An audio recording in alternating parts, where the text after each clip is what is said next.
This is The Mafia's Wrong Bride, a mafia romance audiobook, written by Jockey Ketra. When her sister disappears on the morning of her wedding to the ruthless Mafia Don, Carol is forced by her terrified parents to take her place, veiled, trembling, and hidden behind lies. But the Don, Logan Moretti, is not easily fooled. Known for being as brilliant as he is brutal, he starts noticing small inconsistencies: her taste, her reactions, her allergies, and begins to play along, waiting for her to slip up. Only, he doesn't expose her right away. He keeps her, because the moment he looks into her eyes, he realizes she's nothing like the shallow woman he thought he was marrying, and that both of them are trapped in a web much darker than either expected. The silence in Bianca's room was not peaceful. It was a vacuum, violent and absolute, sucking the oxygen from the rest of the house. It was 7 a.m. The sun was already bleeding through the high windows of our ancestral home, casting gold light on a day meant to be pure, unadulterated spectacle. Instead, I stood in the doorway of my sister's bedroom, watching the dust motes dance in the stillness, paralyzed by the terrifying implications of an impeccably made bed. She hadn't just left. She had vanished with surgical precision. No note, no displaced jewelry, just a profound, echoing absence where the bride should have been. Then, the screaming began. It started as a low, guttural sound from my mother's throat before fracturing into full-blown hysteria. She collapsed against the doorframe, clawing at her perfectly coiffed hair, her face a dissolving mask of terror. My father was instantly beside her, but his eyes weren't filled with worry for his missing eldest daughter. They were hemorrhaging raw, unfiltered panic. "He'll kill us," my father hissed, the words vibrating with a subterranean dread that cut through my mother's wails. He grabbed her shoulders, shaking her roughly. "Maria, listen to me. Logan Moretti does not tolerate embarrassment. If there is no bride today, there will be no family tomorrow. Do you understand? He will burn everything down." Moretti. The name itself felt like a physical blow, a monolith of shadowed violence that had loomed over our city and our family's tentative prosperity for decades. Bianca was supposed to be the peace offering, the gilded knot tying our mediocre fortunes to his empire of organized brutality. I backed away, my spine hitting the cold plaster of the hallway wall. I was the shadow daughter, the quiet one, the afterthought. This was not my tragedy. This was theirs. Until my father's head snapped toward me. The look on his face stopped my breath in my throat. It was predatory, desperate, the look of a trapped animal willing to gnaw off its own limb to escape a snare. "Carol," he breathed, the name sounding foreign on his tongue. "No," I whispered, the word barely audible. I knew that look. I knew the sickening calculus happening behind his eyes. "Get her into the room," my father ordered my mother, his voice dropping to a lethal monotone. "Now!" My mother, tears still streaming down her cheeks, moved with sudden, jerky compliance. She grabbed my wrist, her nails digging in like talons, dragging me into the epicenter of the disaster. They slammed the door, sealing us in with the scent of Bianca's expensive perfume and the impending annihilation of my life. "You have to do it," my mother sobbed, but her hands were already moving, stripping the oversized t-shirt from my body with frantic, bruising strength. "Carol, baby, please. You're the same size, with the veil, with the makeup. He won't know until it's too late." "Are you insane?" I fought back, shoving her hands away, my heart hammering against my ribs like a trapped bird. "That's Logan Moretti. He isn't some fool you can trick at the altar. He will know. And when he finds out, what do you think he's going to do to me?" My father stepped forward, crowding my personal space, his breath sour with fear and morning coffee. He didn't hit me. He didn't have to. The sheer vitriol in his gaze was an assault in itself. "If you don't walk down that aisle today, Carol, we are dead by sunset, all of us. Do you understand the kind of monster we are dealing with? He will peel the skin from your mother's bones while you watch, just to teach a lesson about disrespect." His voice trembled, thick with the reality of his words. "You are going to save us. It is your filial duty. You will put on that dress, you will keep your mouth shut, and you will marry him."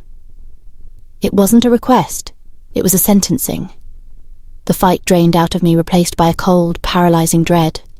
I looked at my parents, the people supposed to protect me, and saw only their profound cowardice. They were sacrificing me to the beast to ensure their own survival. I stood numbly as they maneuvered me like a mannequin.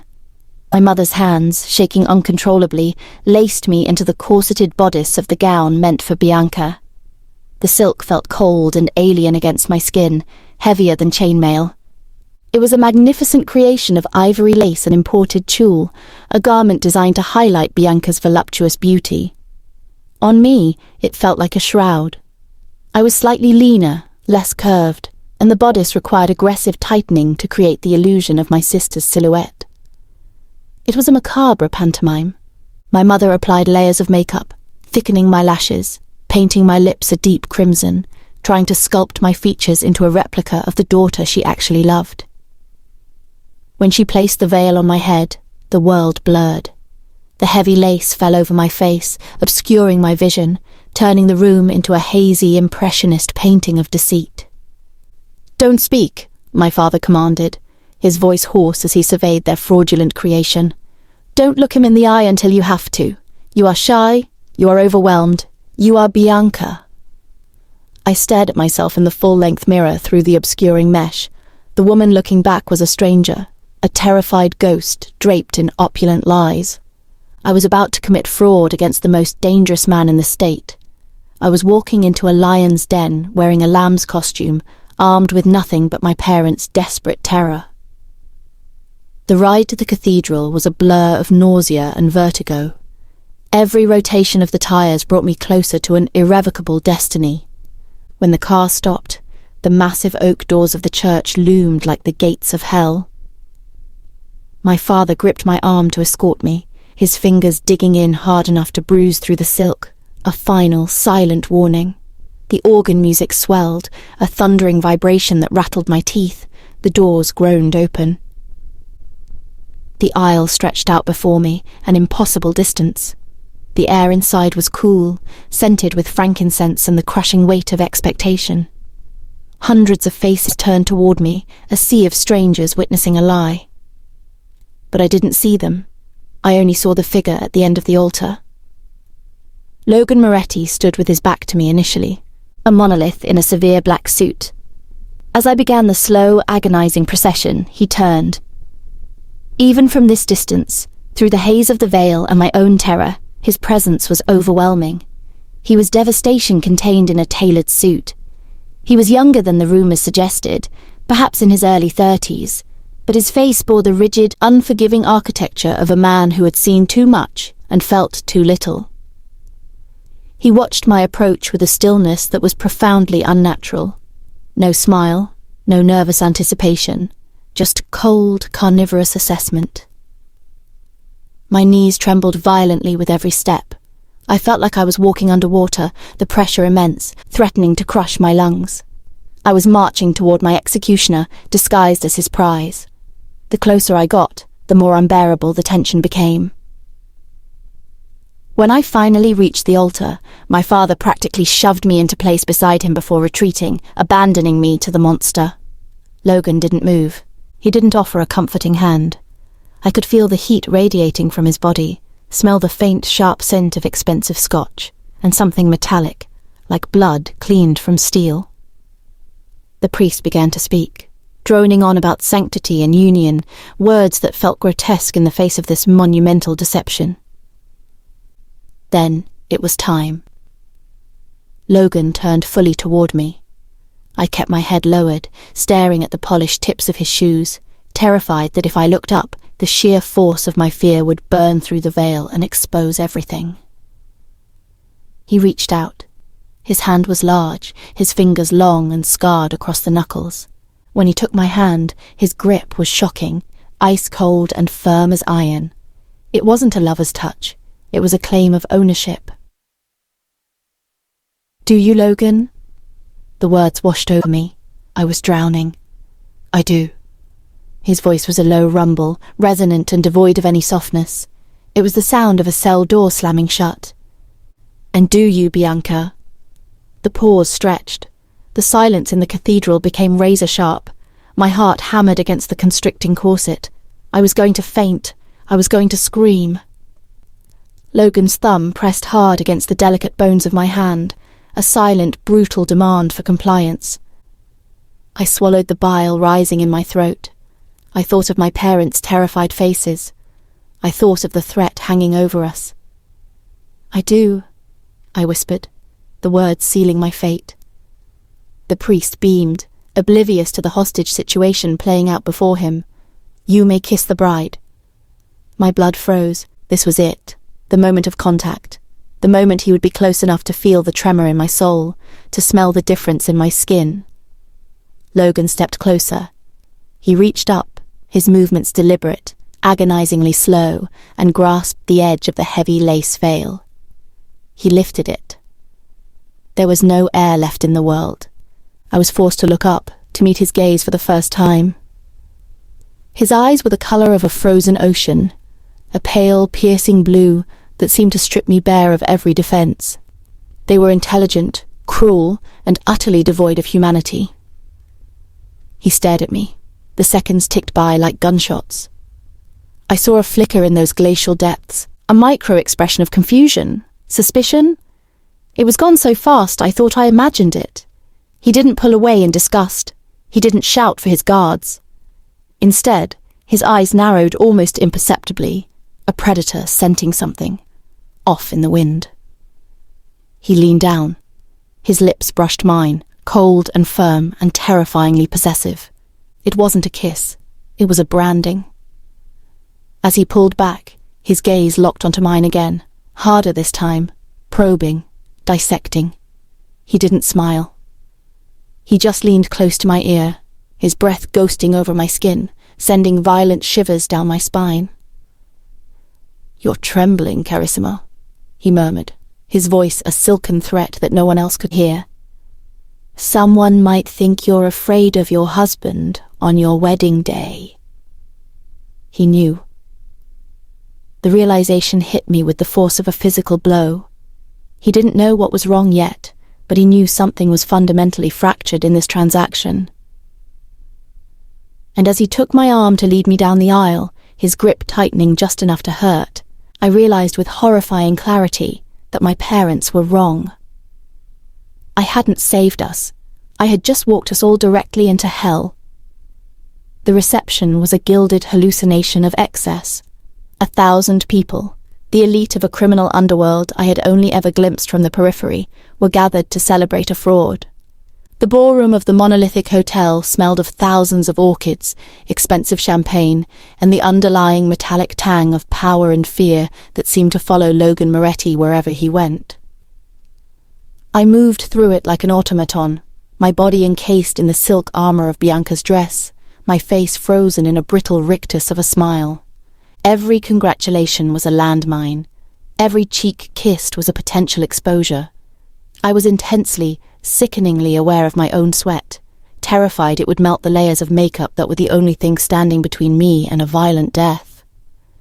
Logan never left my side. His presence was a gravitational field I couldn't escape. For the cameras and the crowd, he was the picture of a possessive, newlywed Don. His hand rested at the small of my back, a scorching weight that burned through the layers of fabric. To an observer, it was a gesture of intimacy. To me, it was a shackle. His fingers would occasionally flex, digging into my flesh just enough to send a jolt of adrenaline through my system, a silent reminder of who owned the air I was breathing. "Smile, tesoro," he'd murmur against my temple when the photographers circled, his voice low and scraping like gravel. "You look like you're attending a funeral." "I am," I wanted to scream, "mine." I caught glimpses of my parents at the head table. My mother was practically catatonic, nursing a glass of wine with shaking hands. My father was manic, laughing too loudly, his eyes darting nervously toward Logan every few seconds like a dog waiting to be kicked. Their relief that the ceremony was over was palpable, but it was premature. They had just handed me off to the executioner. The hours bled into a blur of meaningless speeches and forced dances. When Logan led me onto the floor for our first dance, the proximity was suffocating. He pulled me against him, his body a wall of hard muscle and radiating heat. Up close, without the veil, his face was a terrifying landscape.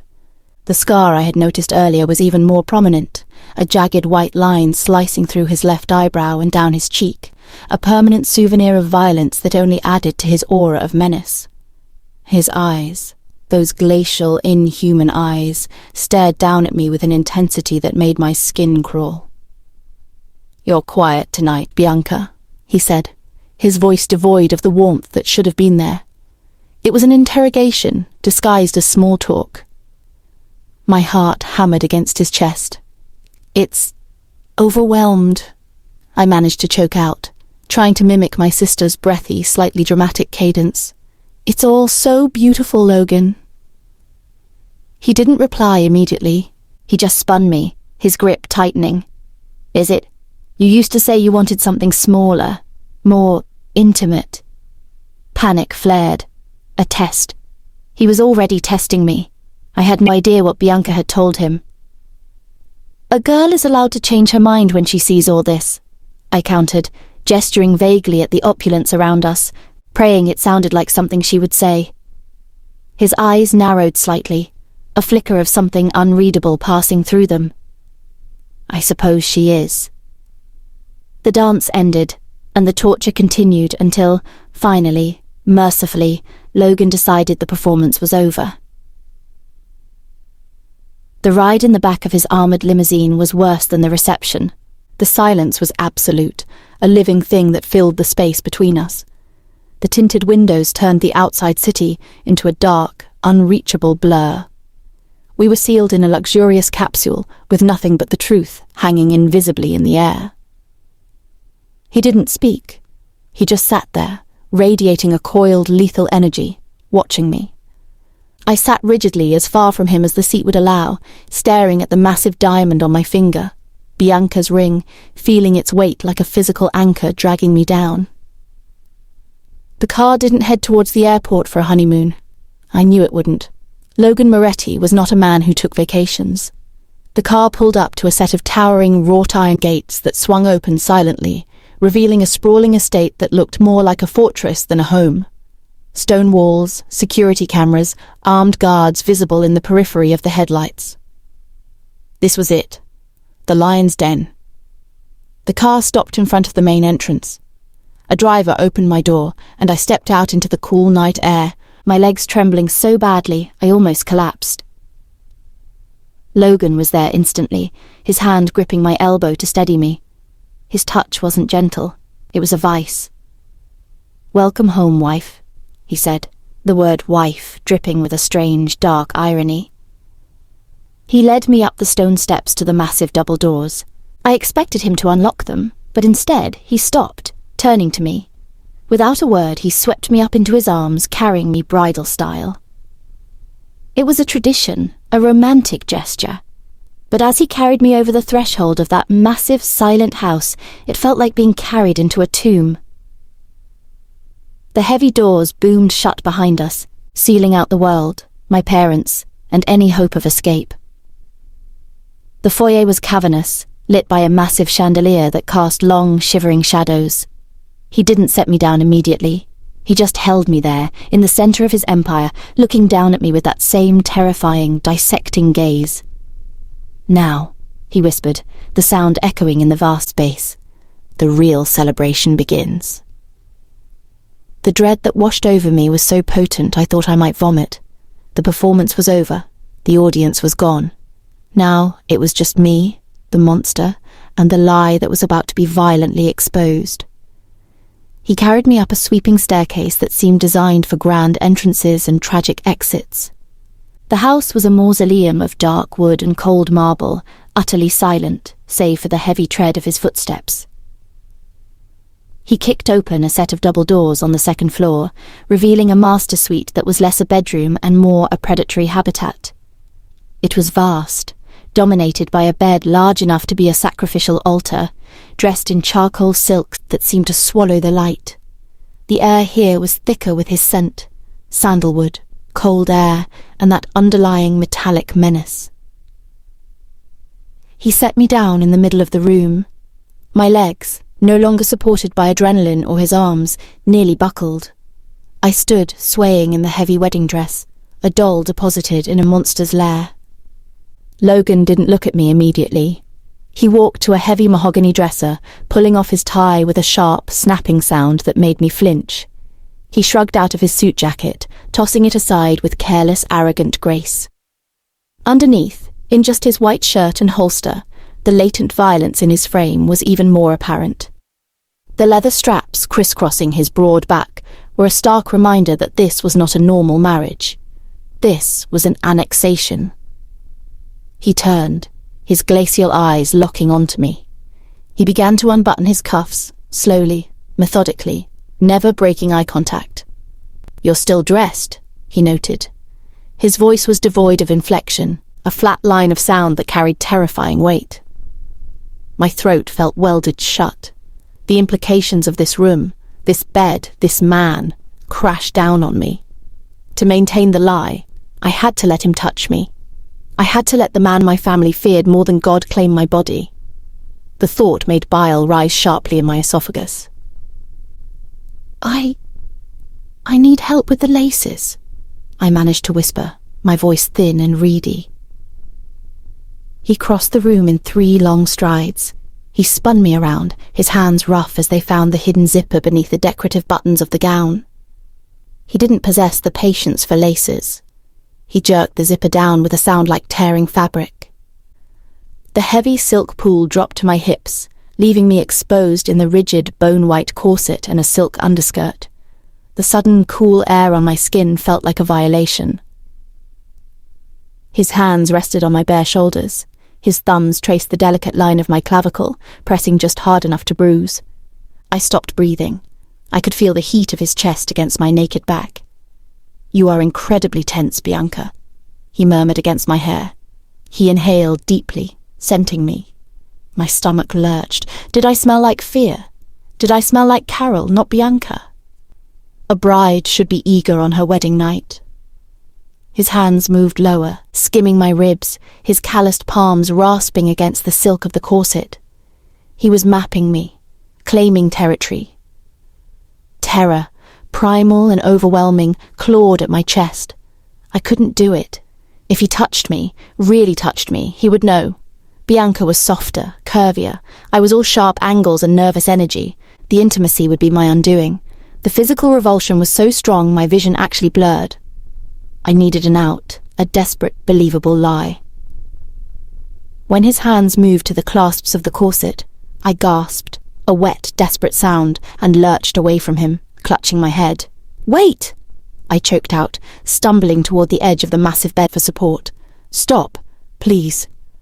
He went perfectly still. The temperature in the room seemed to drop 10 degrees. "Stop!" I turned to face him, letting the genuine, sickening panic rising inside me take control. It wasn't hard to fake distress.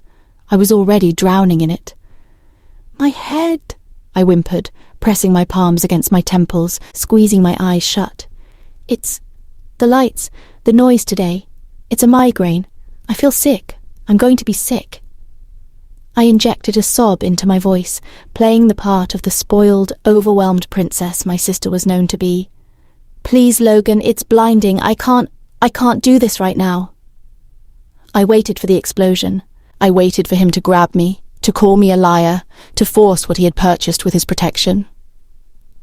Silence stretched. It was agonizing.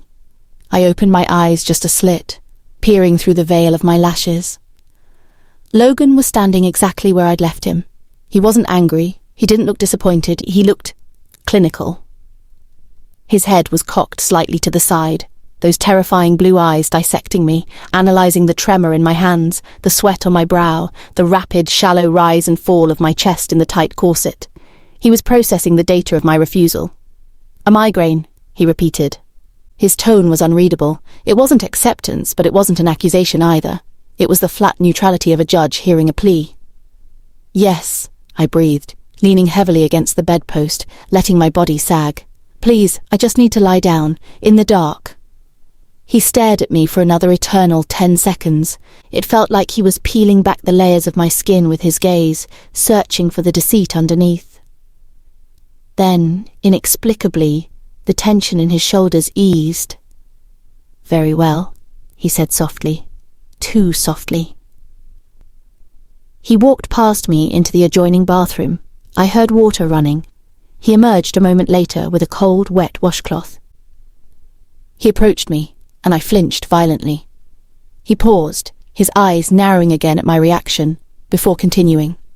He reached out and gently, so gently it was terrifying, placed the cold cloth against my throbbing forehead.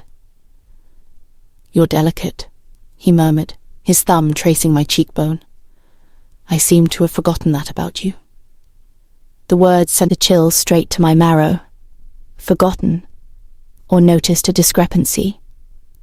"Get into bed," he commanded, stepping back. "Sleep." I scrambled to obey, kicking off my shoes and crawling under the heavy duvet still in my corset and underskirt, desperate to hide my body from his calculating gaze. I curled into a ball on the far edge of the mattress, pulling the covers up to my nose, shaking uncontrollably. I expected him to leave, to go to another room. He didn't. He walked around to the other side of the bed. He sat down in a heavy leather armchair positioned in the corner, facing me. He didn't turn on a lamp. He just sat there in the shadows, a silhouette of lethal patience. "Sleep, tesoro." His voice drifted out of the darkness. "I'll watch over you." It wasn't a comfort. It was a threat. He wasn't guarding my sleep. He was studying it. He was waiting for the facade to crack, for the sleeping pill of exhaustion to lower my defenses, so the truth could slip out. I squeezed my eyes shut, my heart hammering against my ribs, knowing that the monster was sitting 3 feet away, watching me breathe, cataloguing every flinch, waiting for the moment I betrayed myself. I had survived the night, but the siege had only just begun. Consciousness returned not as a gentle awakening, but as a violent imposition of reality. My eyes snapped open, greeted by a ceiling soaring so high it seemed to belong to a cathedral rather than a bedroom. The plaster was detailed with ornate frescoes of stormy skies and warring angels, a fitting canopy for the hell I had woken up in. For a blissful, fleeting microsecond, I was just Carol. Then the smell hit me. Sandalwood, cold steel, and expensive leather. Logan. Memory crashed in like a tidal wave. The wedding, the deception, the man sitting in the dark, watching me sleep. I bolted upright, my heart hammering against my ribs, expecting to see his silhouette in the armchair. It was empty. A slight indentation in the velvet cushion was the only physical proof of his nocturnal vigil, but the room felt heavy with his lingering presence. He was gone, but the oxygen still felt rationed by his authority. I was alone in the demon's lair. I slid out of the colossal bed, my legs shaking on the cold hardwood floor. I was still in the corset and underskirt, the metal boning digging into my ribs, a physical manifestation of the cage I was now living in. I needed to dress. I needed armor. I found the dressing room through a side door. It was cavernous, larger than the entire apartment I shared with Bianca. It was a meticulously curated shrine to consumerism, lined with backlit shelves and glass cabinets. I walked into the space, the air cool and smelling faintly of cedar. I reached out, touching a hanger holding a blood-red silk blouse. It slipped through my fingers like water. I moved down the line, emerald green velvet, tailored black leather, dresses with necklines plunging recklessly low and hemlines dangerously high. Everything was exquisite, everything was expensive, and everything was undeniably, violently Bianca. My sister's aesthetic was aggressive glamour. She dressed to be looked at, to command attention, to utilize her beauty as a blunt instrument. My style was camouflage, muted colors, oversized knits, anything to facilitate disappearing into the background. Standing in that closet, surrounded by the wardrobe of the woman I was pretending to be, the erasure felt complete. I wasn't just wearing her name, I was being forced to wear her skin. Tears pricked my eyes, hot and fast, but I brutally suppressed them. Crying was a luxury for the safe. I couldn't afford red eyes. I couldn't afford weakness. Logan Moretti would smell it like blood in the water. I selected the least offensive option I could find, a cream-coloured cashmere wrap dress that still clung too tightly to my hips and dipped too low in the front for my comfort. Looking in the massive gilded mirror, I didn't recognise myself. The woman staring back was a terrified porcelain doll, dressed up for a role she didn't know the lines for. I stepped out of the bedroom suite and into the hallway. The silence of the house was oppressive, a suffocating blanket that amplified the sound of my own shallow breathing. The architecture was hostile. Brutal stone, dark wood panelling, sculptures of twisted bronze that looked like frozen agony. It was a mausoleum built for a living king. I found my way downstairs, navigating by instinct, feeling like an intruder who might be shot on sight. I located a dining room that could seat 20. At the head of the polished mahogany table sat a single place setting. A woman in a severe grey uniform materialised from a swinging door. She was middle-aged, her hair pulled back so tightly it pulled the skin of her face taut. She didn't look at me. Her eyes were fixed firmly on the floor 3 feet in front of my shoes. "Good morning, Mrs. Moretti," she said, her voice a hushed monotone devoid of warmth. The name made my stomach lurch. "Mr. Moretti has already left for the city. He instructed that you were not to be disturbed until you woke naturally." Left. A temporary reprieve. My shoulders sagged slightly, the agonizing tension ratcheting down from unbearable to merely unmanageable. "Thank you," I murmured. She pulled out the chair for me. As I sat, she placed a steaming cup and a small plate in front of me. I stared down at breakfast. It was an espresso, black, smelling powerfully of a very specific rare oily bean. Beside it sat half a pink grapefruit, dusted meticulously with cayenne pepper, and a single poached egg. The room spun. This wasn't standard rich people breakfast fare. This was Bianca's bizarre, specific ritual. The cayenne on the grapefruit to jumpstart metabolism. The espresso from that one impossible-to-find roaster in Milan. I looked up at the housekeeper who was retreating toward the kitchen. Did Logan order this?" She paused, still not looking at me. "Yes, madam. Mr. Moretti provided a very detailed dossier on your preferences to the kitchen staff to ensure your comfort." A dossier. He hadn't just wanted a trophy wife to stand silently by his side. He had studied Bianca. He knew her habits, her ridiculous diet fads, her specific tastes. The depths of his obsession became terrifyingly clear in the sprinkle of red pepper on pink citrus. I looked around the grand, cold room, the furniture she would love, the art she would pretend to understand, the food she ate. My parents thought they could fool him with a veil and a similar bone structure. They were fools. I wasn't just living in his house. I was trapped inside his meticulous, terrifying reconstruction of my sister. Every detail was a test I hadn't known I was taking. I picked up the spoon, my hand trembling violently. I hated grapefruit. The smell of it made me gag. I forced a spoonful into my mouth, the sour, spicy taste burning my tongue like acid. I swallowed the bile that rose with it. I had to eat it. I had to wear clothes. I had to live inside this terrifying simulacrum of my sister's life, knowing that the architect of this gilded cage was watching, waiting for the moment the imposter choked on the wrong fruit. The cayenne-dusted grapefruit sat in my stomach like a lead weight, a burning reminder of the tightrope I was walking. I had managed to choke it down, performing my role for an audience of one silent housekeeper and an invisible, omnipresent husband. When I was finished, the severe woman materialized again to clear the setting. "Is there a phone I could use?" I asked, trying to keep the tremor out of my voice. "I forgot mine, in the rush yesterday." She didn't even pause in her stacking of the china. "Mr. Moretti instructed that you were to have a digital detox for the first few days of your marriage. He believes technology interferes with true intimacy. All lines leaving the estate are currently redirected to his security office." Of course they were. I wasn't just grounded, I was incommunicado. My parents had sold me into a black hole. "I see," I said, my voice hollow. You are free to explore the house and grounds, madam, she added, finally looking at me with dead, shark-like eyes. Though the perimeter is armed, for your safety, do not stray past the inner gardens. It was a polite way of saying if I tried to run, I'd be shot by the help.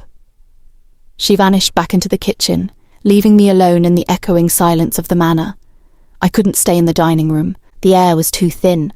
I needed to move, if only to burn off the paralyzing adrenaline coursing through my veins. I began to walk.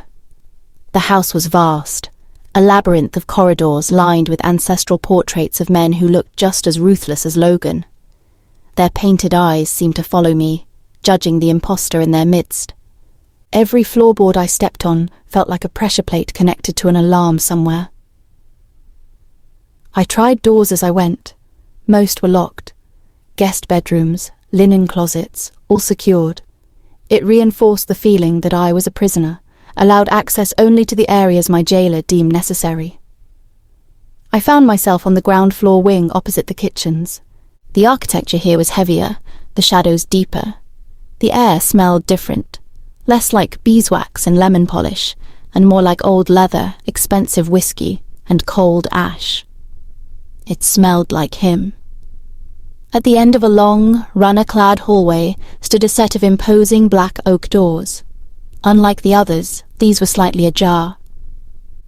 I knew I shouldn't. Every instinct screamed at me to turn around, to run back to the gilded cage of Bianca's bedroom and hide under the duvet. But a morbid, desperate curiosity pulled me forward. I needed to know the dimensions of the monster I was married to. I pushed one door open just enough to slip inside. It was his study, his sanctum. The room was 2 stories high, lined floor to ceiling with books. A massive fireplace dominated one wall, the ashes cold. In the center of the room sat a desk that looked like it was carved from the hull of a battleship. Entering this room felt like stepping inside Logan Moretti's skull. It was dark, organized, and radiated an intimidating power. I felt sick with the intrusion, my heart fluttering wildly against my ribs like a trapped bird. I tiptoed toward the desk. It was terrifyingly neat. No loose papers, no clutter, just a sleek laptop, a heavy crystal tumbler, and a single, thick manila folder positioned precisely in the center of the leather blotter. My breath caught. I reached out, my fingers trembling so violently I could barely get a purchase on the cardstock cover. I flipped it open. It wasn't mafia business. It wasn't lists of hits or drug shipments. It was photographs, dozens of them, neatly clipped together. The first one was of Bianca coming out of her favorite yoga studio 3 months ago. The next was her laughing at a sidewalk cafe, unaware of the camera. Another of her entering a boutique. They were high-resolution, professional surveillance photos. He had been having her watched long before the engagement was official. He hadn't just been courting her. He had been stalking her, compiling a visual database of her life. I flipped through them faster, sickened by the violation. He owned her image long before he owned her body. Then I stopped. The photo near the back wasn't of Bianca. It was taken just 2 days before the wedding, from a significant distance, likely with a telephoto lens. It showed the back entrance of my parents' house. 2 figures were arguing near the garage. One was unmistakably Bianca, her arms thrown up in a dramatic gesture of fury. The other, standing hunched and defensive in an oversized hoodie, was me. It was a blurry record of the moment Bianca had screamed that she wouldn't go through with it, that she'd rather die than marry a scarred psychopath. My blood ran cold. He had seen us together. He knew there were 2 of us. I stared at the grainy image of my own face, half hidden by a hood, realizing with dawning horror that Logan Moretti hadn't just studied Bianca. He had studied the entire board. And then I saw the post-it note stuck to the very last page of the file, written in stark, angular handwriting. Discrepancy noted at alter. Tremor persistent. Check medical history for twin. The folder slipped from my numb fingers, slapping loudly against the desk. The sound was like a gunshot in the silent room. He knew. He had known since the moment he touched my hand at the church. I wasn't playing a role he believed in. I was the mouse he was toying with before the final snap of its neck. The sound of the folder hitting the desk echoed like a gunshot in a canyon. For a paralyzing second, I stared at it, my breath trapped in my throat, half expecting armed guards to burst through the doors. Silence. Just the antique grandfather clock in the corner ticking away the remaining seconds of my life. Panic, sharp and acidic, finally pierced the fog of shock. I had to put it back. He was meticulous. If the folder was off by a millimeter, he would know someone had been here. He would know I had been here. My hands were shaking so violently they were practically useless. I snatched up the manila folder, the edges scraping my damp palms. I tried to align it exactly with the faint impression it had left on the leather blotter, but my vision was blurring. It took 3 agonizing attempts before it looked undisturbed. I backed away from the desk as if it were a bomb. The words on that post-it note burned behind my eyes. Twin. Discrepancy noted. He hadn't been fooled for a second. Not at the altar, not in the bedroom. The tenderness with the washcloth, the permission to sleep. It wasn't mercy. It was the patience of a spider watching a fly thrash in a web it doesn't even realize it's caught in. He was letting me play my little game, letting me sweat and lie, enjoying the performance before he decided to drop the curtain. I turned and fled the study, slipping out the heavy doors and closing them with trembling care, terrified of the click of the latch. I ran down the hallway, no longer caring about the noise my heels made on the hardwood. The eyes of his ancestors in the portraits seemed to sneer now. We know, we all know. I scrambled up the grand staircase, tripping on the hem of Bianca's cashmere dress, tearing the expensive fabric. I didn't care. I just needed to get back to the room, back to the designated cage. Bursting into the master suite, I slammed the door behind me and leaned against it, gasping for air. The massive room mocked me with its luxury. The silk sheets, the frescoed ceiling, it was all just pretty wrapping paper for a slaughterhouse. I sank to the floor, pulling my knees to my chest. Why? Why let it go on? Why marry me if he knew I wasn't the prize he paid for? Then the darker thought arrived, cold and slithering. Perhaps it didn't matter to him. Bianca, Carol, we would just meet. Currency exchange between men. Maybe he just wanted a Moretti bride, and one terrified sister was as good as another arrogant one. Or maybe he preferred the one that was already broken. I stayed curled on the floor for hours, watching the sunlight track across the Persian rugs, waiting for the executioner to come home. Every engine noise outside made me flinch. Every creak of the old house sounded like footsteps. The sun began to dip below the horizon, casting long, skeletal shadows across the room. I should have turned on a light, but I couldn't move. Darkness felt safer, even though I knew he thrived in it. Then I heard it, the distinct thrum of a heavy engine rolling up the long driveway, the crunch of gravel, the slamming of a car door. He was back. My heart hammered against my ribs so hard I thought it might crack them. I scrambled up from the floor, swaying dizzily. I couldn't be found cowering on the carpet. I had to be the wife. I had to maintain the lie, even though I knew it was pointless. It was the only defense I had left. I smoothed the dress, wiped the cold sweat from my upper lip, and stood by the window, forcing my rigid body into a pose of casual waiting. Downstairs, the heavy front door opened and closed. I heard the low murmur of his voice speaking to the housekeeper. Then the heavy, deliberate tread of his boots on the stairs. They didn't stop at his study. They came straight down the hall toward the master suite. The doorknob turned. The latch clicked. Logan filled the doorway. He was still in the suit from yesterday, though the jacket was gone and his sleeves were rolled up, revealing forearms thick with muscle and dusting of dark hair. He looked tired, dangerous, and utterly in command. His ice-blue eyes swept the room, instantly locating me by the window. He didn't smile. There was no greeting. He stepped inside and closed the door, sliding the deadbolt home with a loud, metallic chunk. The sound signaled the end of the performance. We were locked in together. He began walking toward me, slow and predatory across the vast expanse of the room. I backed up until my spine hit the cold glass of the window. There was nowhere else to go.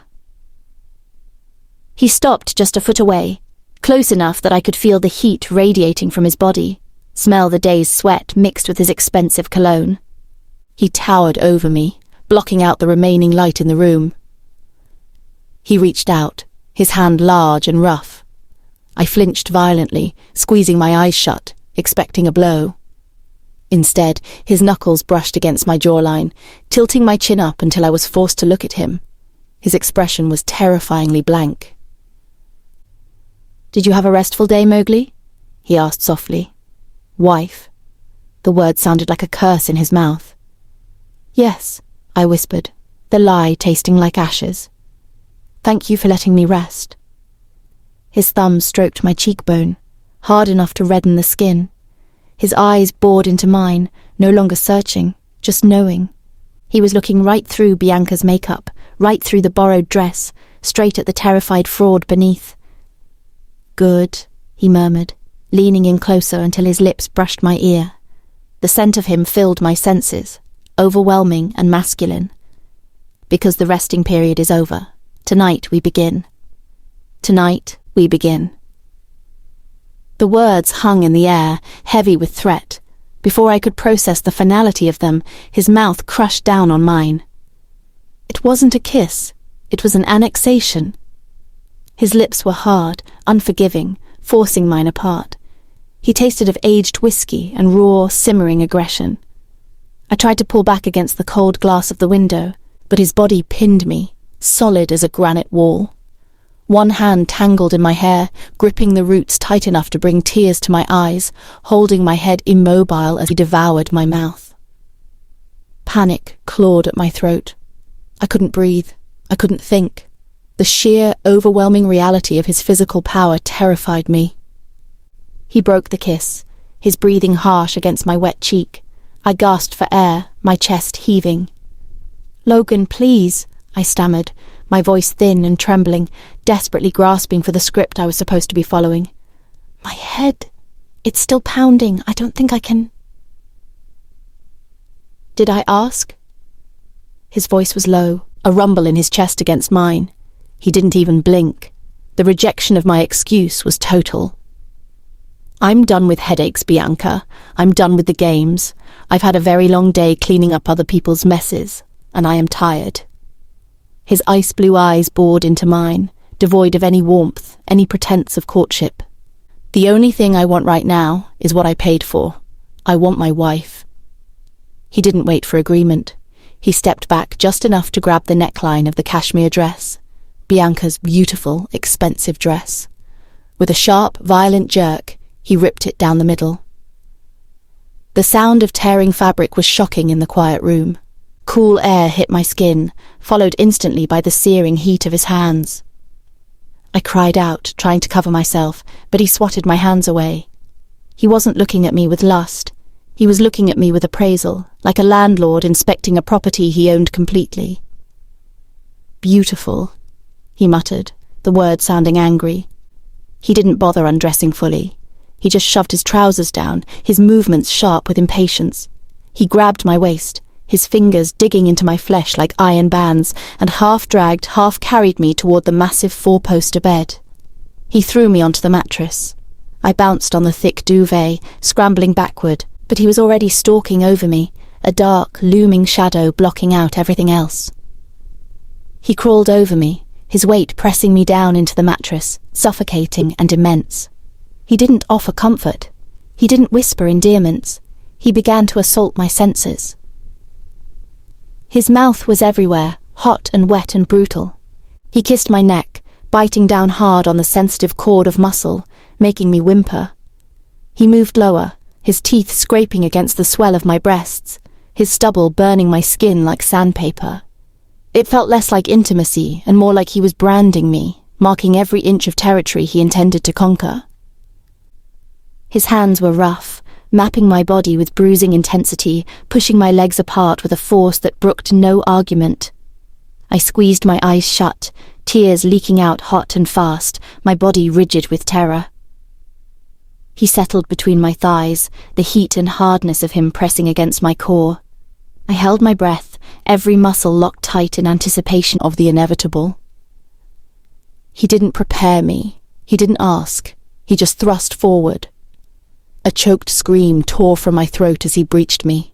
It was a searing, tearing pain that felt like being split open. My fingernails dug into his shoulders, not in passion, but in a desperate, instinctive attempt to push the agony away. My eyes flew open, wide and wet, staring up into his face, which was mask-like in its concentration. "Please," I gasped, the word a broken shard of sound. "Please, it hurts. Be gentle. Please."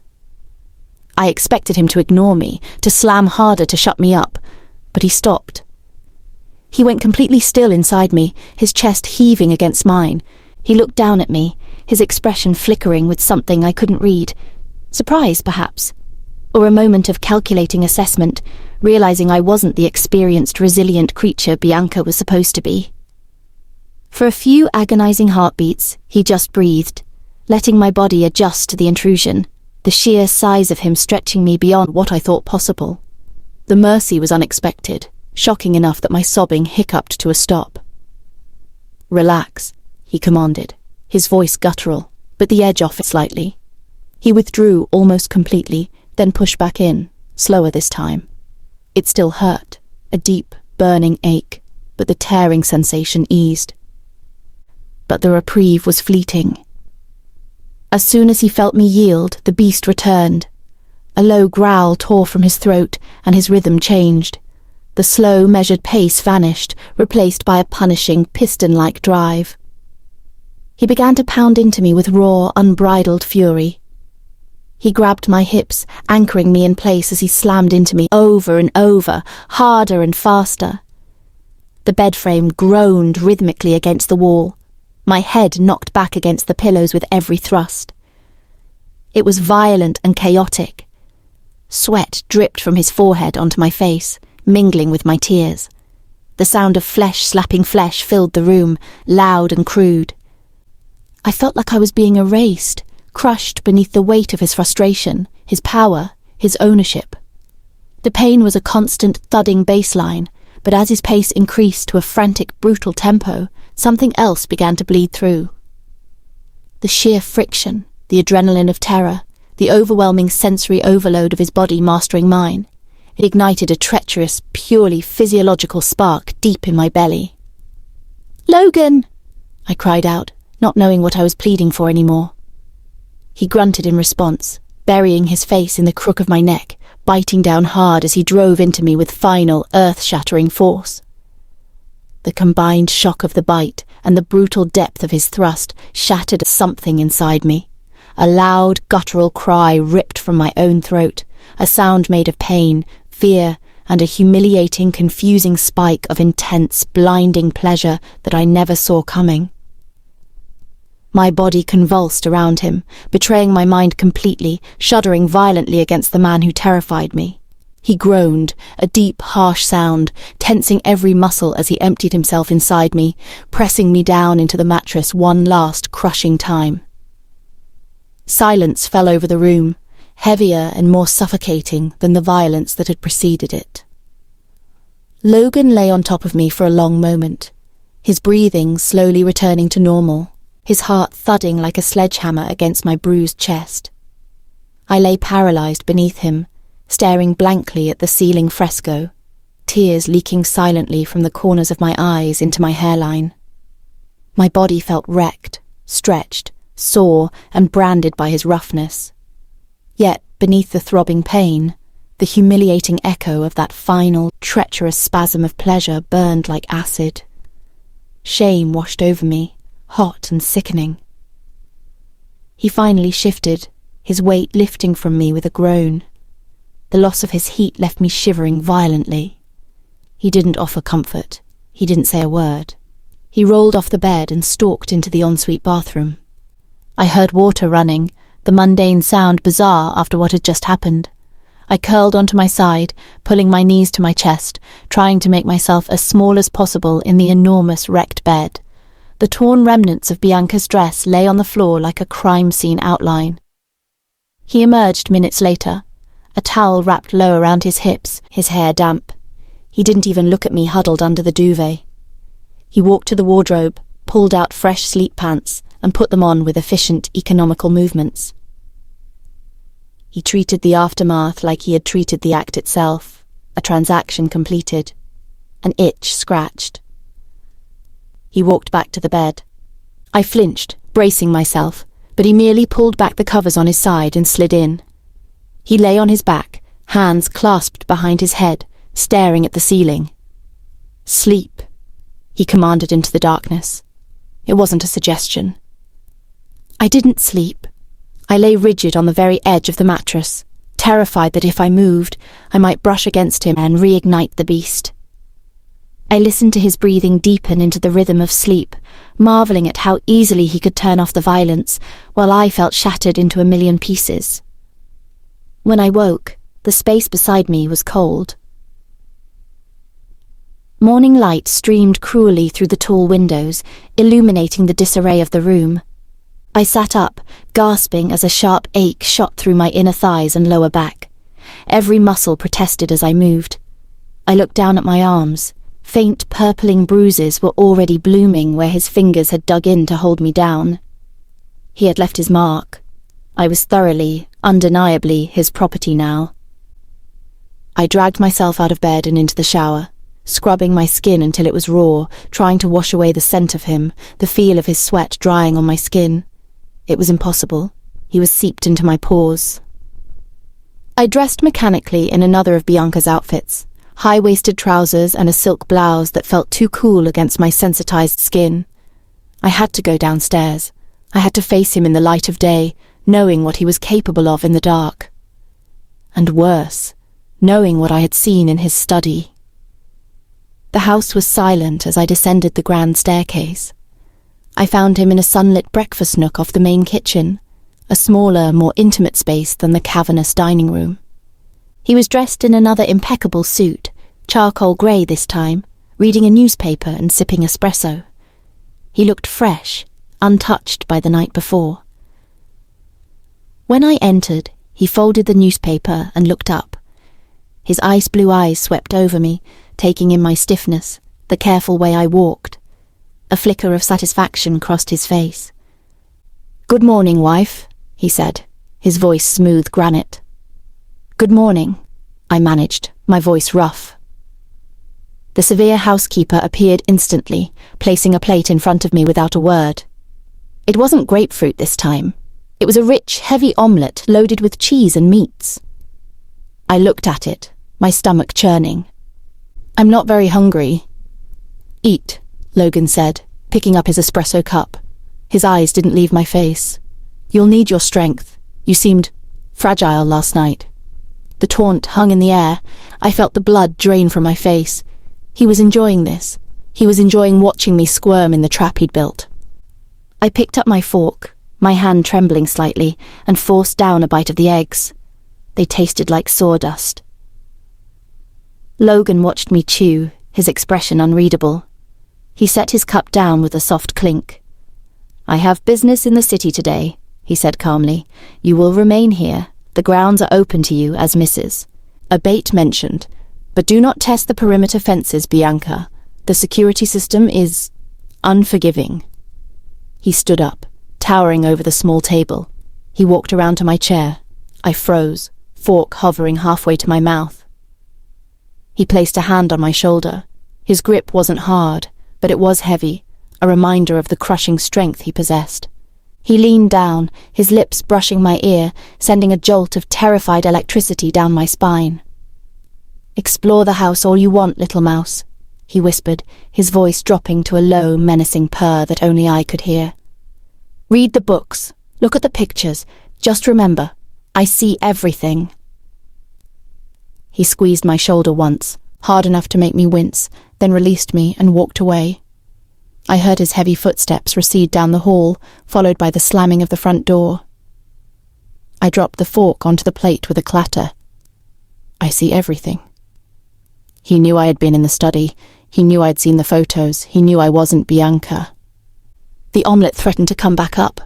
I wasn't just a prisoner in his house, I was a prisoner in a twisted game he was playing, and I didn't even know the rules. He hadn't killed me. He hadn't exposed me.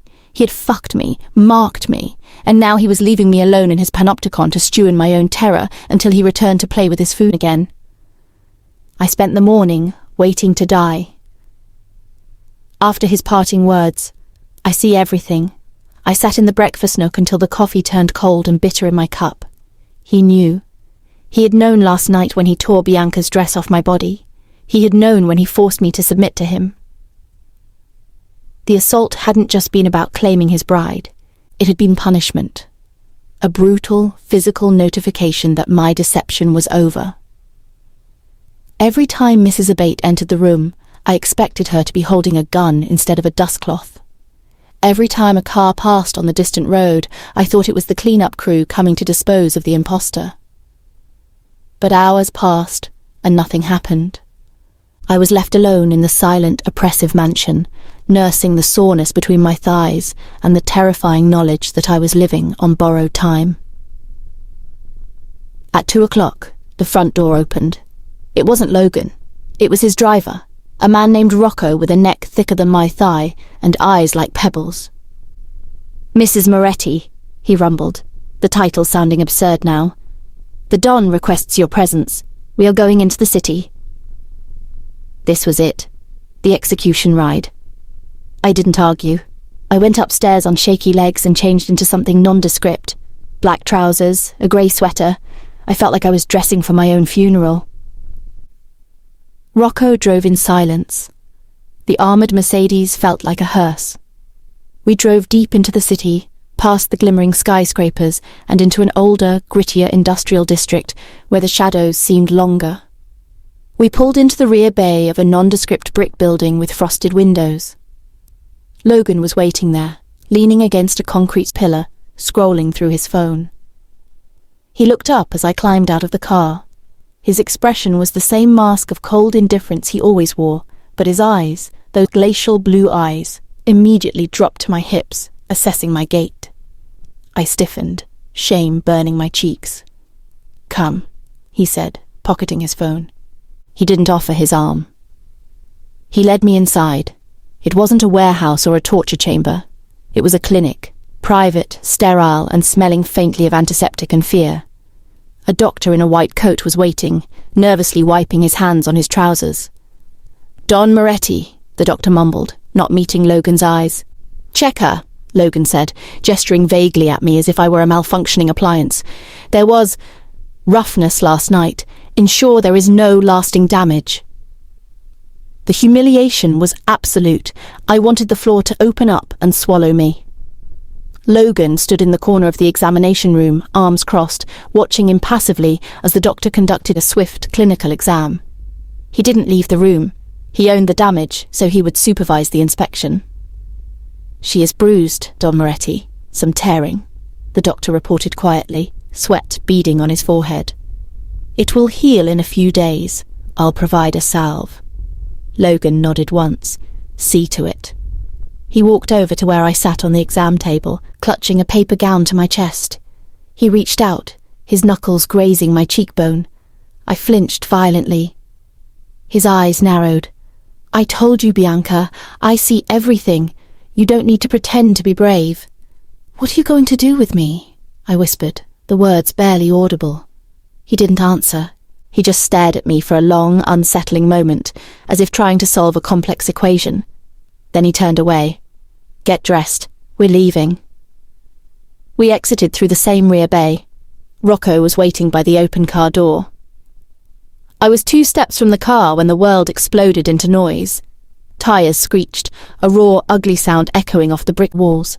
A black SUV tore around the corner, blocking the alley exit, boxing us in. Before my brain could process the threat, Logan moved. The cold, detached man vanished. In his place was pure kinetic violence. He didn't grab my arm. He shoved me. Hard. I stumbled backward, hitting the concrete wall of the clinic with a gasp. "Stay down!" he roared, a sound so primal it made my blood freeze. 3 men poured out of the SUV, ski masks pulled down over their faces. I saw the glint of metal in their hands. Guns, Rocco was already returning fire, his large body crouched behind the Mercedes door. The deafening crack, crack, crack of gunfire filled the narrow space. I curled into a ball against the wall, hands over my ears, squeezing my eyes shut. This was it. The rival family my father feared, the ones Bianca had run from, they were here to finish what they started. But the shots weren't coming toward me. I cracked my eyes open. Logan wasn't taking cover. He was moving forward. He moved with terrifying speed and precision, a predator unleashed. He didn't seem to feel fear, he seemed energized by it. He fired his own weapon twice, dropping the driver of the SUV instantly. The second gunman turned toward Logan. Logan was faster. He closed the distance, knocking the gun aside with one hand and driving the heel of his other palm into the man's nose with a sickening crunch. The man crumpled, blood spraying the concrete. The third man hesitated. That was his mistake.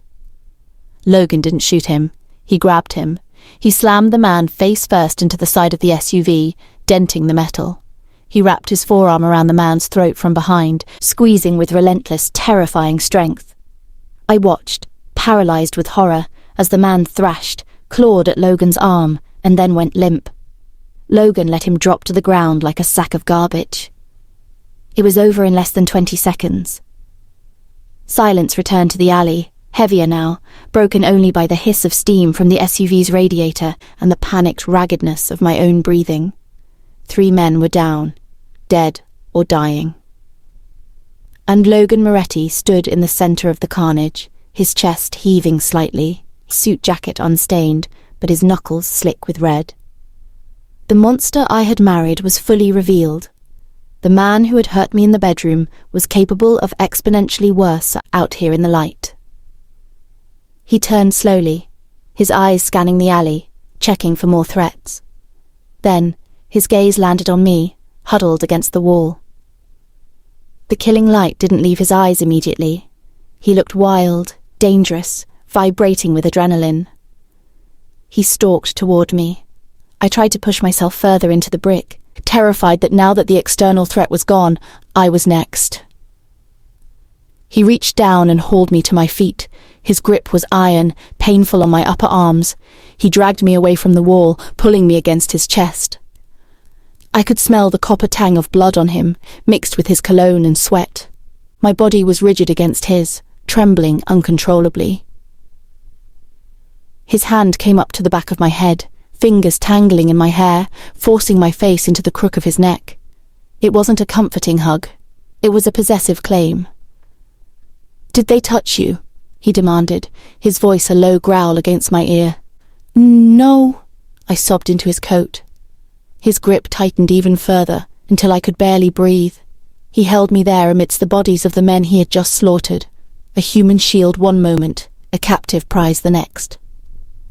I realized with a sickening jolt that the men in the masks hadn't been aiming at me, they had been aiming at him. And he had stepped in front of me. "Good," he breathed, the word vibrating through his chest into mine. He pulled back slightly, his blood-smeared hand gripping my chin, forcing me to look at the carnage he had wrought. "Look at them." I tried to squeeze my eyes shut, but he shook me. "Look." I forced my eyes open, looking at the broken bodies on the concrete.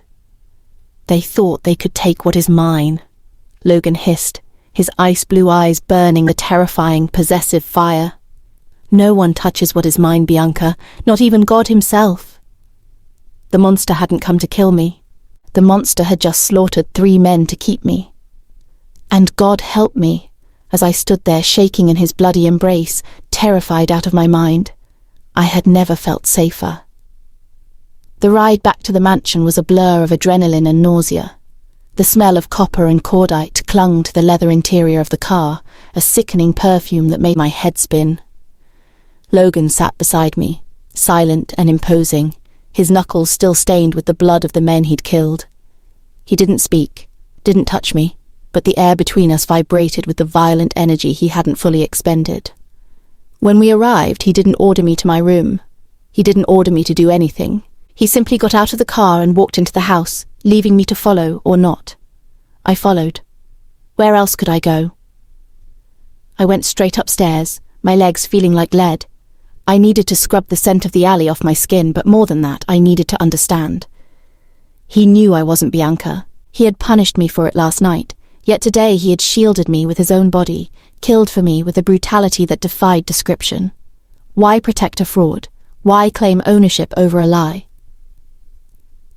I entered the master bedroom, the scene of my humiliation just hours before. The bed had been remade, the evidence of his roughness erased by the efficient staff.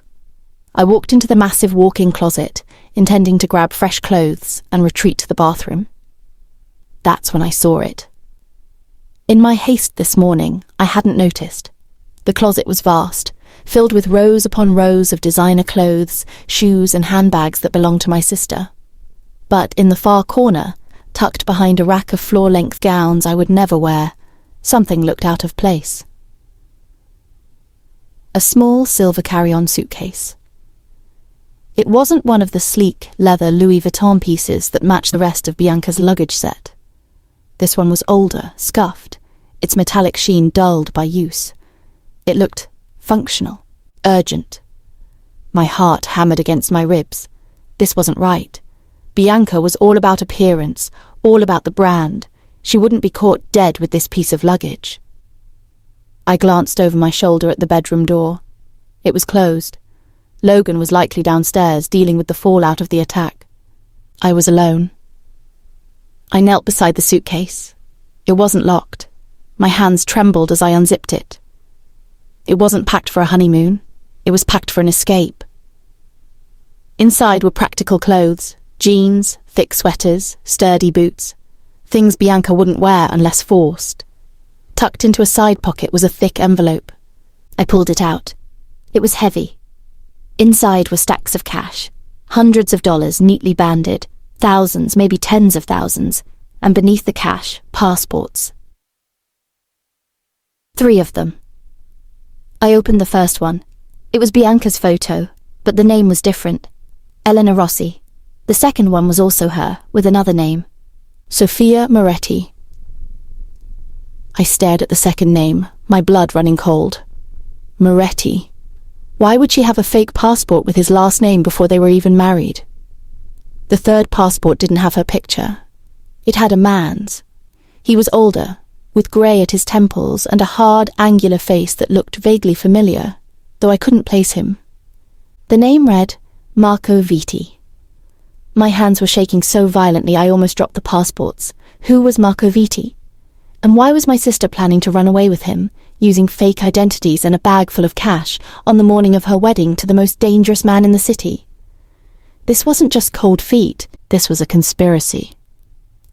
I dug deeper into the suitcase. At the very bottom, wrapped in a silk scarf, was a small black notebook. I opened it. The pages were filled with Bianca's handwriting, but it wasn't her usual loopy script. It was rushed, frantic. There were dates, times, locations, and numbers, long strings of numbers that looked like bank accounts or routing codes. And names. Moretti Shipping, Port of Newark, Dock 4, VT Enterprises. And then, circled heavily in red ink on the last page, a single word, Smiley. My stomach dropped. Smiley wasn't a name, it was a nickname I had heard my father whisper on the phone late at night, always with a tone of terrified deference, a nickname for a rival Don, a man whose reputation for cruelty rivaled even Logan's. Bianca hadn't just run away. She had been running to someone who was apparently an enemy of the man she was supposed to marry. She had betrayed Logan. She had stolen something, information, money, and planned to disappear with a lover from a rival clan. The realization hit me with the force of a physical blow. My parents hadn't just forced me to take her place to save face or avoid a scandal. They had forced me into this marriage to cover up a betrayal that would get us all killed. If Logan knew what Bianca had done, he didn't just think I was an imposter. He thought I was a spy, a thief, a traitor in his bed. The door to the bedroom opened. I gasped, shoving the notebook and passports back into the suitcase and kicking it behind the gowns, just as Logan walked into the closet. He stopped, his frame filling the doorway. He had cleaned up, his hands were spotless, his suit jacket replaced, but his eyes were still the same hard, unforgiving ice. He looked at me, kneeling on the floor in the corner of the closet, my face pale and guilty. His gaze flicked to the rack of gowns behind me, then back to my face. "What are you doing in here, Bianca?" His voice was low, devoid of any warmth. I was just looking for something to wear," I stammered, climbing to my feet, my knees weak. He stepped inside, the space suddenly feeling impossibly small. He walked right up to me, crowding me against the clothes. He reached out, his hand brushing past my shoulder, and grabbed the hanger of a deep red silk gown directly in front of where I had been kneeling. He pulled it out, examining it critically. "Wear this tonight for dinner." He handed me the dress. Our fingers brushed. His skin was cool, but the touch sent a jolt of electricity through me. He didn't move away. He stood there, staring down at me, his eyes searching mine. He knew I was lying. He always knew. "Did you find what you were looking for?" he asked softly. My breath hitched. Did he mean the dress? Or did he mean the secrets hidden behind it? "Yes," I whispered, clutching the red silk like a lifeline. His lips curved into a chilling, mirthless smile. "Good, because I don't like it when things remain hidden in my house." He turned and walked out of the closet, leaving me alone with the red dress, the hidden suitcase, and the terrifying knowledge that the man protecting me was the same man my sister had risked everything to destroy. And I was the one left holding the bag. Dinner was an ordeal. I wore the red silk dress Logan had chosen. It was stunning, a column of crimson that clung to every curve, its neckline plunging just enough to be provocative without being vulgar. It was also a lie, a beautiful wrapping for a fraudulent gift. I sat at the enormous mahogany dining table, the only sound the quiet clinking of silverware against china. Logan sat at the head, nursing a glass of dark red wine, his gaze fixed on me. He hadn't spoken since we sat down. The image of the man in the alley, the sheer brutality he'd unleashed to protect me, kept replaying in my mind. And now, the knowledge of Bianca's betrayal sat heavy in my gut, twisting the food I tried to eat into knots. I was married to a monster who had saved my life, while impersonating a sister who had betrayed him to his enemies. The layers of deception were suffocating. "You're not eating," Logan observed, his voice cutting through the silence. I looked up, meeting his gaze. "I'm not very hungry." "You need to keep your strength up," he said, taking a slow sip of his wine, "especially after today's excitement." Excitement. He called a shootout that left 3 men dead excitement. "Who were they?" I asked, the question slipping out before I could stop it. His eyes narrowed slightly. "Does it matter?" "They were trying to kill us. I think it matters." He set his glass down. "They were trying to kill me, Bianca. You were just collateral damage, an inconvenience." His words stung, even though I knew they were likely true. "An inconvenience you protected," I countered, my voice trembling slightly. A flicker of something I couldn't identify crossed his face. "You are my wife, my property. It is my duty to protect what is mine." Property. The word grated on me, a reminder of my status in this house, a reminder of what he had done last night. "Is that all I am to you?" I whispered. "Property?" He looked at me for a long moment, his expression unreadable. Then he stood up and walked around the table to where I sat. He placed his hands on the back of my chair, leaning down so his face was close to mine. "What else would you be?" he asked softly, his breath warm against my ear. "A partner? A confidant? Someone I can trust?"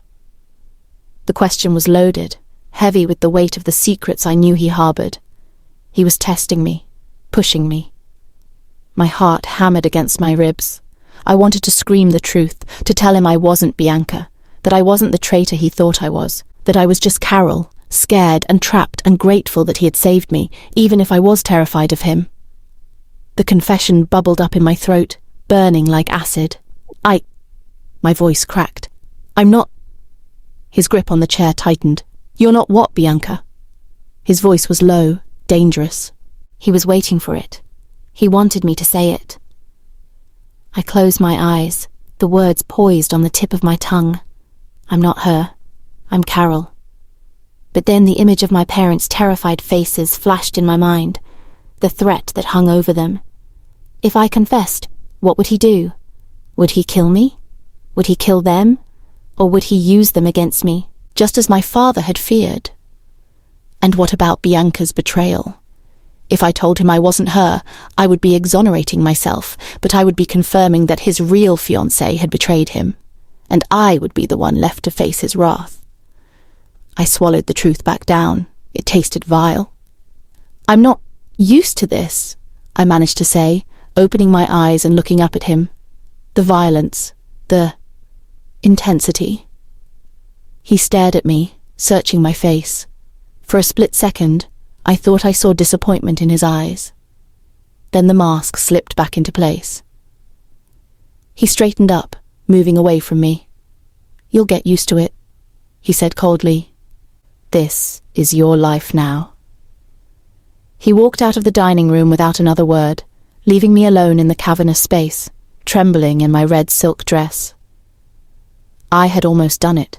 I had almost given him the truth he was waiting for, and I wasn't sure if my silence had saved me, or if it had just damned me deeper into this nightmare. He knew. He had to know. The way he looked at me, the things he said, the tests he put me through. He was playing a game with me, a game where he held all the cards, and I was terrified of what would happen when he finally decided to show his hand. Later that night, I lay in the massive bed, staring at the ceiling. Logan hadn't come up yet. I heard the faint sound of the television from the downstairs study. I couldn't stop thinking about the suitcase in the closet, about Bianca's betrayal, about the man in the alley whose neck Logan had snapped, and about the way Logan had looked at me right before he left the dining room, like he was waiting for me to break. I rolled onto my side, pulling the duvet up to my chin. I was trapped in a house of secrets, married to a man who was both my saviour and my tormentor, pretending to be a sister who had sold us all out. And the worst part was, as I lay there in the dark, listening for his footsteps on the stairs, I realised that part of me wanted him to come.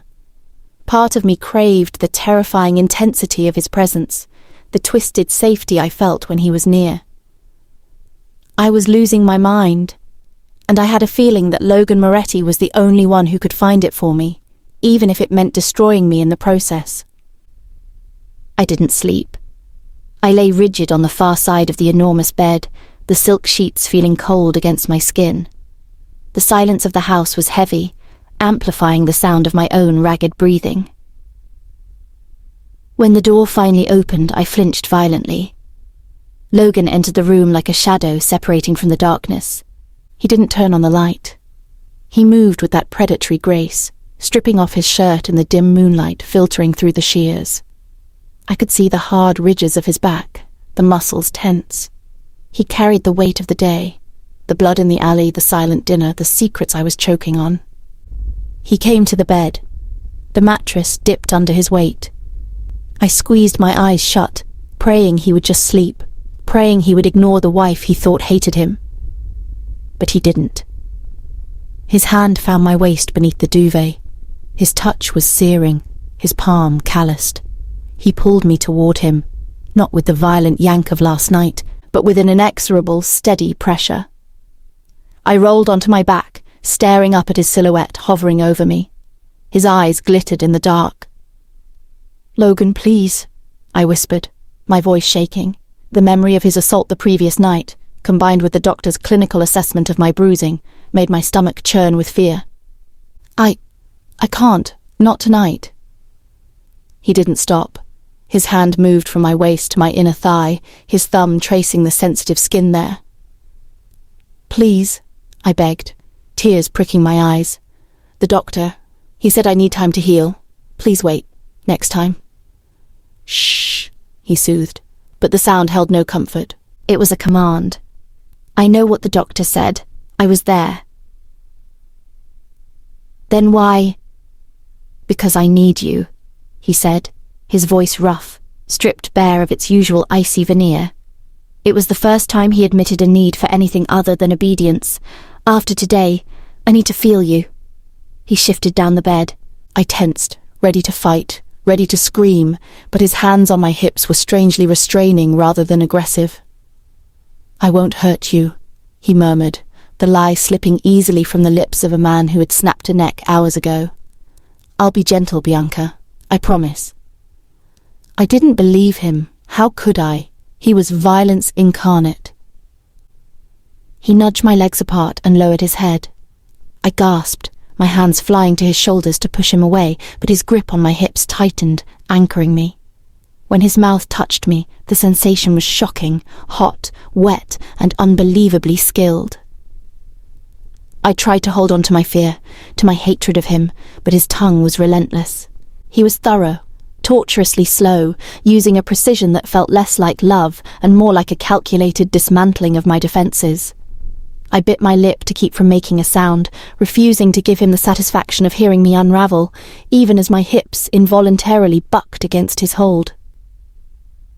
When he finally moved up, looming over me again, I was breathless, my body humming with a confusing mix of arousal and terror. He positioned himself between my legs. I felt the hard length of him against my entrance, and panic flared again, raw and visceral. The soreness from last night throbbed in anticipation. "No, Logan, please, it will hurt," I whimpered, pushing weakly at his chest. He caught my wrists in one hand, pinning them above my head to the pillows. Not hard, just firm. "Look at me." I opened my eyes, meeting his intense gaze. "I told you," he said low, his eyes locking onto mine. "I will be gentle." He entered me slowly, agonizingly slowly. I braced for the tearing pain, for the brutality I expected from the monster. But it didn't come. He was excruciatingly careful. He stretched me inch by inch, watching my face in the moonlight, gauging my reactions. It was a bizarre, terrifying intimacy. He was deep inside me, filling me completely, yet he wasn't thrusting with anger. He moved with a controlled, fluid rhythm that was almost hypnotic. It was a mind game. It had to be. He was showing me that he could destroy men in alleys and then come home and take me apart with tenderness. It was a display of absolute control over his world and over my body. I lay there, pinned by his weight and his gaze, tears leaking from the corners of my eyes as my body betrayed my mind, responding to the slow, deep friction despite my fear. He didn't speed up. He didn't get rough. He maintained that maddeningly slow pace until I felt the tightening coil deep inside me. And then he followed me over the edge, his own release a low groan against my neck. He collapsed on top of me, his breathing heavy. He didn't immediately roll away as I expected. He stayed there, his weight pressing me into the mattress, his face buried in the crook of my neck. For a long time, the only sound was our breathing returning to normal. The darkness felt thicker now, heavy with the unspoken things between us. He eventually lifted his head, supporting his weight on his forearms, looking down at me. His expression was unreadable again, the heat of the moment gone, replaced by that chilling calm. He reached out and brushed a damp strand of hair from my forehead. His thumb traced the line of my jaw. The tenderness of the gesture terrified me more than his violence. It felt like a trap. "You liked that," he stated quietly. It wasn't a question. I turned my head away, unable to meet his eyes. Shame burned through me. "You promised you wouldn't hurt me." "I didn't. You forced me." "And yet you didn't fight," he whispered, his voice dropping to a lethal quiet. He shifted, rolling off me and lying on his back, staring up at the ceiling. The distance between us felt sudden and vast. "You're a terrible liar," he said into the darkness. My heart stopped. I held my breath, waiting. He didn't look at me. He just lay there, perfectly still, his voice devoid of emotion. The peanuts were clever. Bianca hated them, but she wasn't allergic. I froze. My blood turned to ice in my veins. She also hated classical music. "You hummed along to Vivaldi in the car yesterday." He turned his head slowly on the pillow to face me. His eyes were glacial in the moonlight. There was no anger in them, only a terrifying, cold certainty. You prefer tea over espresso. You flinch when I raise my voice. You look at the staff with apology instead of disdain. He paused, letting the weight of his observations crush the air from my lungs. And you fuck differently. You surrender. Bianca never surrendered. She only took. I couldn't breathe. I couldn't move. I was a deer caught in the headlights of an oncoming train. He reached out, his hand closing gently around my throat. Not squeezing, just resting there. A reminder of how easily he could end this. "Tell me," he whispered, his thumb stroking my pulse point, feeling the terrified hammering of my heart. "Tell me your name." I tried to speak, but nothing came out but a choked sob. His grip tightened almost imperceptibly. "Tell me." The dam broke. The charade was over. "Carol," I whispered, the name tasting like ashes in my mouth. "My name is Carol." Logan didn't blink. He didn't rage. He just watched me, his expression unreadable, as the truth finally settled between us in the cold, dark room. "I know, Carol," he said softly. "I've known since the moment I lifted your veil." The silence in the room was absolute. It was a vacuum, sucking the oxygen from my lungs, leaving me light-headed and exposed. My true name hung in the air between us, a naked admission of guilt that seemed far more obscene than the act we had just concluded. "I've known since the moment I lifted your veil." His words echoed in the cavernous space of the master bedroom, bouncing off the silk wallpaper and the mahogany furniture, amplifying my terror. His hand was still on my throat. It wasn't choking me, not really. It was resting there, a warm, heavy weight against my pulse, a persistent reminder of the lethal potential encased in his skin. I couldn't move. I was flayed open, lying beneath the man I had deceived, naked in body and stripped of my only defense, my false identity. The charade that had been my torture was also, ironically, my shield. Now it was gone. "Get dressed," he said quietly, removing his hand from my neck. The loss of contact was jarring. I scrambled backward across the enormous mattress, clutching the duvet to my chest, my heart hammering against my ribs like a trapped bird. He didn't watch me go. He stood up, his naked form silhouetted against the faint moonlight filtering through the shears. He walked to the bathroom without looking back, the door clicking shut behind him. I was trembling violently. I needed to run. I needed to grab my clothes and flee this house, this city, this state. But my legs felt like water. The insidious truth was that I had nowhere to go. My parents had sold me into this nightmare, and Bianca had abandoned me to it. I dressed in the dark, fumbling with the clasp of my bra, pulling on the red silk dress from dinner because it was the closest thing at hand. It felt like putting a costume back on after the play had already ended in disaster. When Logan emerged from the bathroom, he was wearing a fresh pair of dark trousers and a black dress shirt, unbuttoned at the collar. He looked composed, lethal, and utterly unaffected by the revelation that had just shattered my world. He flipped a switch, bathing the room in the soft, golden glow of the bedside lamps. The sudden light felt violent. I shrank back against the wall near the closet, trying to make myself as small as possible. He walked over to the wet bar in the corner of the room and poured 2 glasses of amber liquid. He held one out to me. "Drink." "I don't want—" "That wasn't a request, Carol." The sound of my real name on his tongue was jarring. It sounded alien, tainted. I walked forward on shaking legs and took the glass, my fingers brushing his. His skin was cool, mine was burning. I took a large gulp. The whiskey burned a path down my throat, momentarily shocking my system out of its paralysis. "Why?" I whispered, staring down into the swirling liquid. "If you knew, why did you let this happen? Why did you marry me?" He leaned against the heavy dresser, swirling his own drink, studying me with that unnerving, clinical detachment. "At first, curiosity," he admitted, his voice smooth, like velvet dragged over gravel.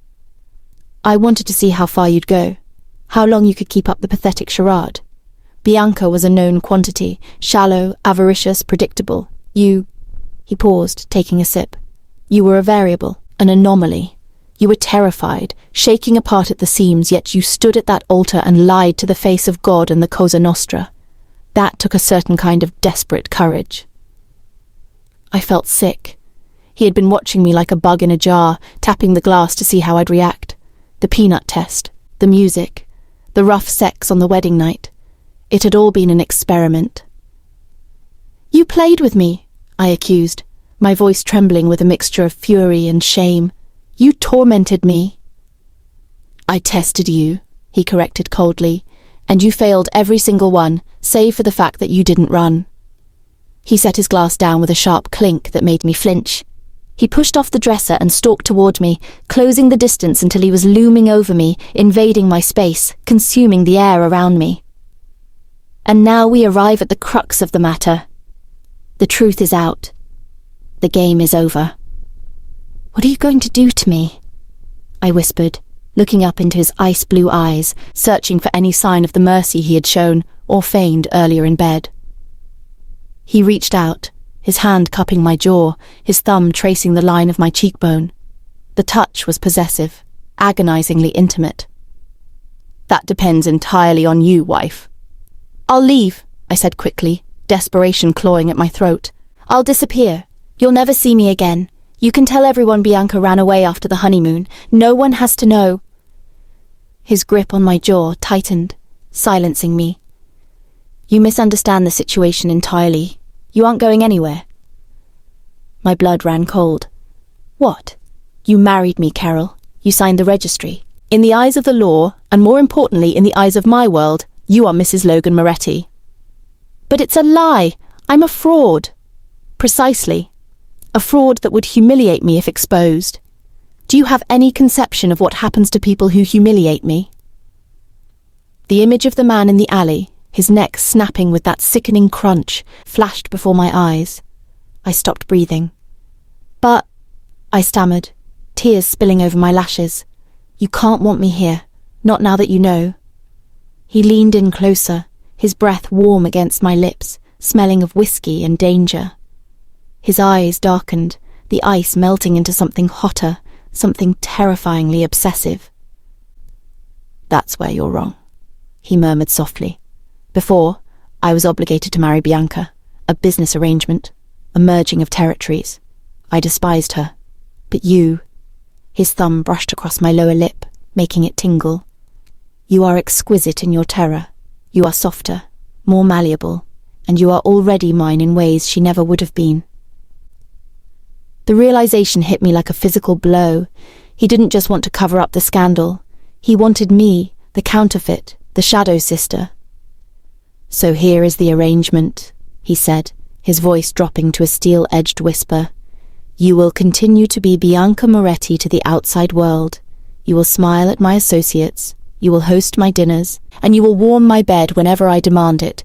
You will play the part perfectly, without a single tremor. And if I refuse? I managed to choke out, though I already knew the answer. He smiled, a chilling expression that didn't reach his eyes. Then I will pay a visit to your charming parents. They seem fond of their comfortable lives, don't they? It would be a shame if their retirement was cut short. A sob ripped from my throat. My parents. The architects of this disaster. He owned them now, too. He held their lives in his hands as leverage to keep me compliant. You're a monster, I whispered, revulsion warring with a sickening undercurrent of despair. I am your husband, he corrected, releasing my jaw and stepping back, surveying me like a prized acquisition he had finally secured. And you, Carol, are finally exactly where you belong, trapped in the web your sister spun, with me as the spider. He turned and walked toward the door, pausing with his hand on the knob. Get some sleep. We have a busy schedule tomorrow. My wife needs to look her best. He left me standing in the center of the room, clad in the red silk of a whore, holding a glass of expensive whiskey, utterly and completely destroyed. The cage door hadn't just been locked, it had been welded shut. The following week was a blur of terrifying performances. I was no longer just Carol pretending to be Bianca. I was Carol pretending to be Bianca, while knowing that Logan knew I was Carol. The layers of deception were dizzying.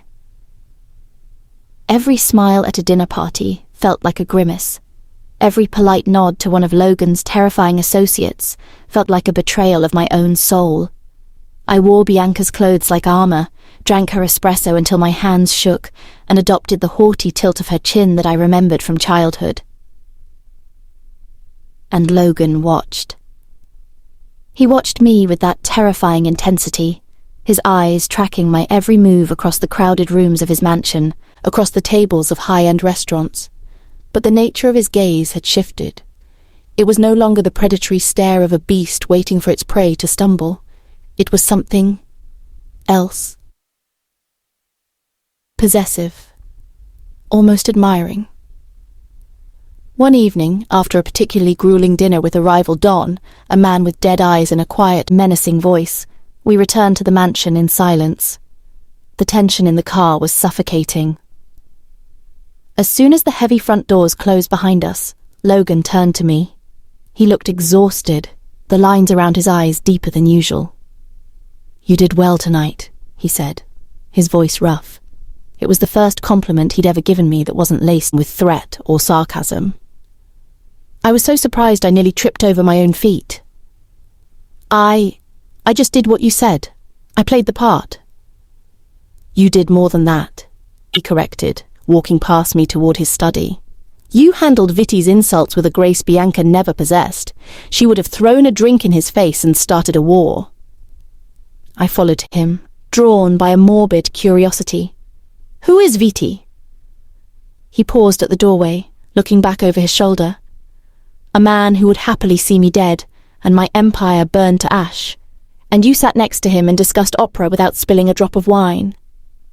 He went into the study, leaving the door ajar.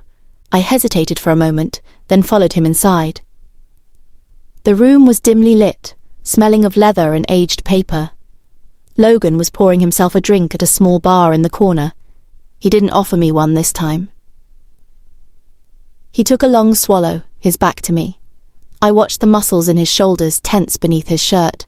He seemed human in that moment. Vulnerable, even. "Why did Bianca run?" I asked, the question slipping out before I could stop it. It had been gnawing at me. He didn't turn around immediately. He stared at the amber liquid in his glass. "Because she was smart," he said finally, his voice devoid of emotion, "and because she was greedy." He turned to face me, leaning against the bar. "Bianca didn't just run away from a loveless marriage, Carol. She ran away with something of mine." "What?" "Information," he said, his eyes hardening. "Sensitive information regarding my operations. Shipping routes, contacts, financial records, enough to cripple me if it fell into the wrong hands." My blood ran cold. This wasn't just about a jilted groom. This was treason in his world. "And she didn't go alone," he continued, watching my face closely. "She had help. From someone inside. Someone I trusted." He took another sip of his drink, his gaze never leaving mine. "Now do you understand the position you're in? You aren't just an imposter.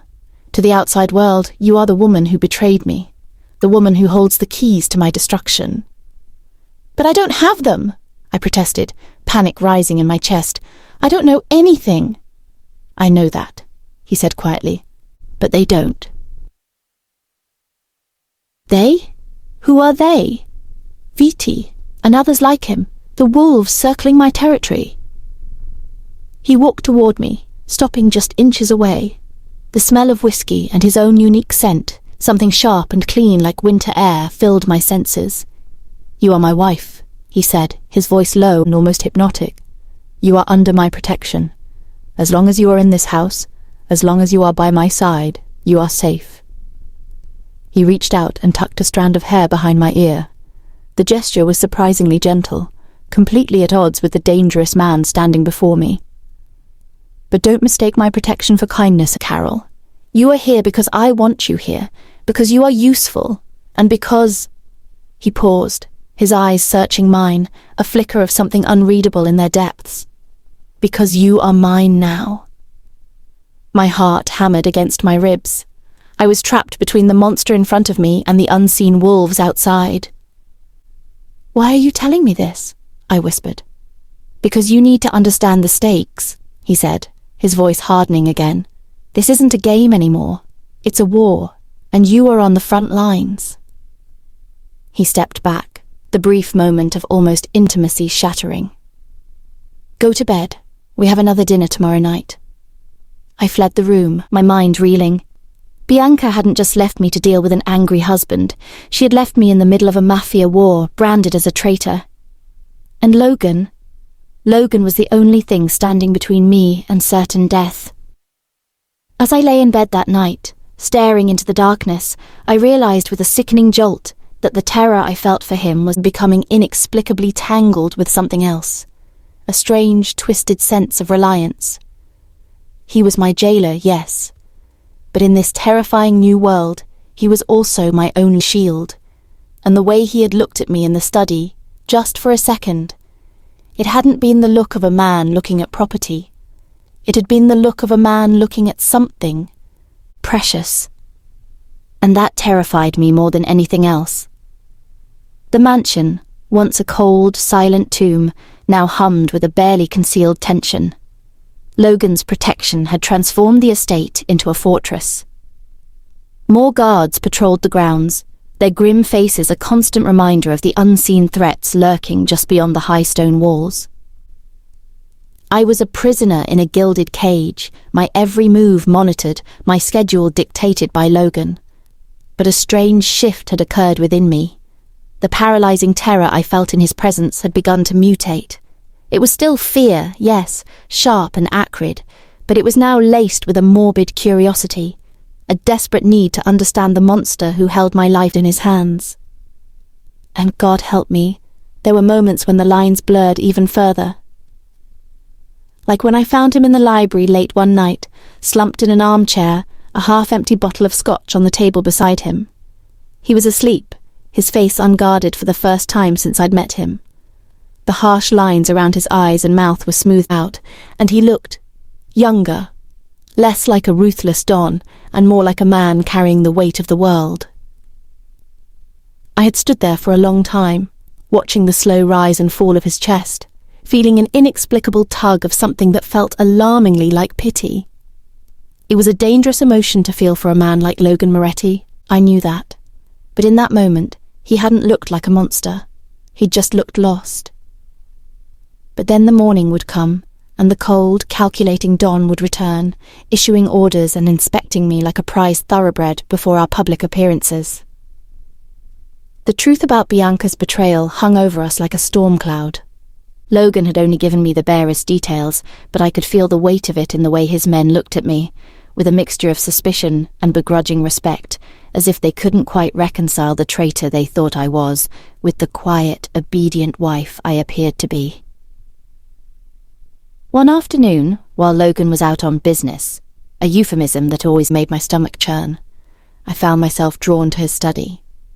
It was forbidden territory, of course, but the need to know, to understand what Bianca had done, was stronger than my fear. The door was unlocked. A careless oversight or a test? I didn't care. I slipped inside, my heart pounding. The room smelled of him, leather, old paper, and that crisp, clean scent. I went straight to the massive mahogany desk, my fingers trembling as I started opening drawers. Most were filled with mundane things, expensive pens, stationery, ledgers filled with numbers I didn't understand. But in the bottom drawer, hidden beneath a stack of blank files, I found a manila folder. It was unmarked. I opened it. Inside were photographs, grainy, surveillance-style photos. My breath hitched. They were pictures of Bianca. In one, she was sitting at an outdoor cafe, laughing, her head thrown back. Opposite her sat a man with slicked-back dark hair and a sharp suit. I recognized him immediately. It was Marco Vitti, the rival Don from the dinner party, the man who wanted Logan dead. In another photo, Bianca was handing Vitti a thick envelope. Her face was serious, determined. The third photo was the most damning. It showed Bianca and Viti kissing, a passionate, desperate kiss in the shadows of what looked like a parking garage. I stared at the photos, nausea rising in my throat. Bianca hadn't just stolen from Logan. She hadn't just run away. She had been sleeping with his worst enemy. It all fell into place. The stolen information, the sudden disappearance, the help from the insider. It was Viti. Bianca had been working with him all along. My sister was not just a selfish runaway, she was a traitor of the highest order in their world. A sound at the door made me jump. I shoved the photos back into the folder and slammed the drawer shut just as Logan walked in. He stopped, his eyes narrowing as he took in my presence in his private sanctuary, the slight flush on my cheeks, the accelerated rise and fall of my chest. "What are you doing in here, Carol?" His voice was low, dangerous. I was looking for a book," I stammered, the lie sounding pathetic even to my own ears. He walked slowly toward the desk, his gaze never leaving mine. He rounded it and stopped, his hand resting on the edge, right above the drawer I had just closed. "A book," he repeated, his tone flat. He didn't believe me, I knew it. He could smell the deceit on me like cheap perfume. "You should know something about me, wife," he said softly, leaning forward, his eyes boring into mine. "I don't like it when people touch my things, and I hate liars." He pulled open the bottom drawer. My heart stopped. He pulled out the manila folder and tossed it onto the desk between us. The photos spilled out, Bianca's treachery fanned out for both of us to see. "You wanted to know," he said, his voice devoid of emotion. "There it is, your sister's legacy." I couldn't look at them. I stared at the floor, shame burning my face. "Did you know?" he asked, his voice lethal quiet. "Did you know she was whoring herself out to Viti?" "No," I whispered, tears pricking my eyes. "I swear, Logan, I didn't know." He studied me for a long, agonizing moment. Then he let out a short, humorless laugh. "No," he said, almost to himself. "You didn't. You're too transparent for that kind of deception." He reached out and tilted my chin up, forcing me to look at him. His eyes were cold, hard chips of ice. "But now you do know. Now you understand exactly what you're paying for." He let go of my chin and walked around the desk, coming to stand in front of me. The air in the room suddenly felt too thin. "Bianca betrayed me in the worst possible way," he murmured, his voice dropping to a dangerous purr. "She took what was mine and gave it to my enemy, and someone has to pay the price for that debt." He stepped closer, his body heat radiating toward me, his scent filling my senses. "You are her flesh and blood, Carol. You are wearing her face. You are sleeping in her bed." His hand came up to cup my neck, his thumb resting against the frantic pulse in my throat. "You are the collateral she left behind," he whispered, his lips inches from mine. "And I intend to collect on that debt.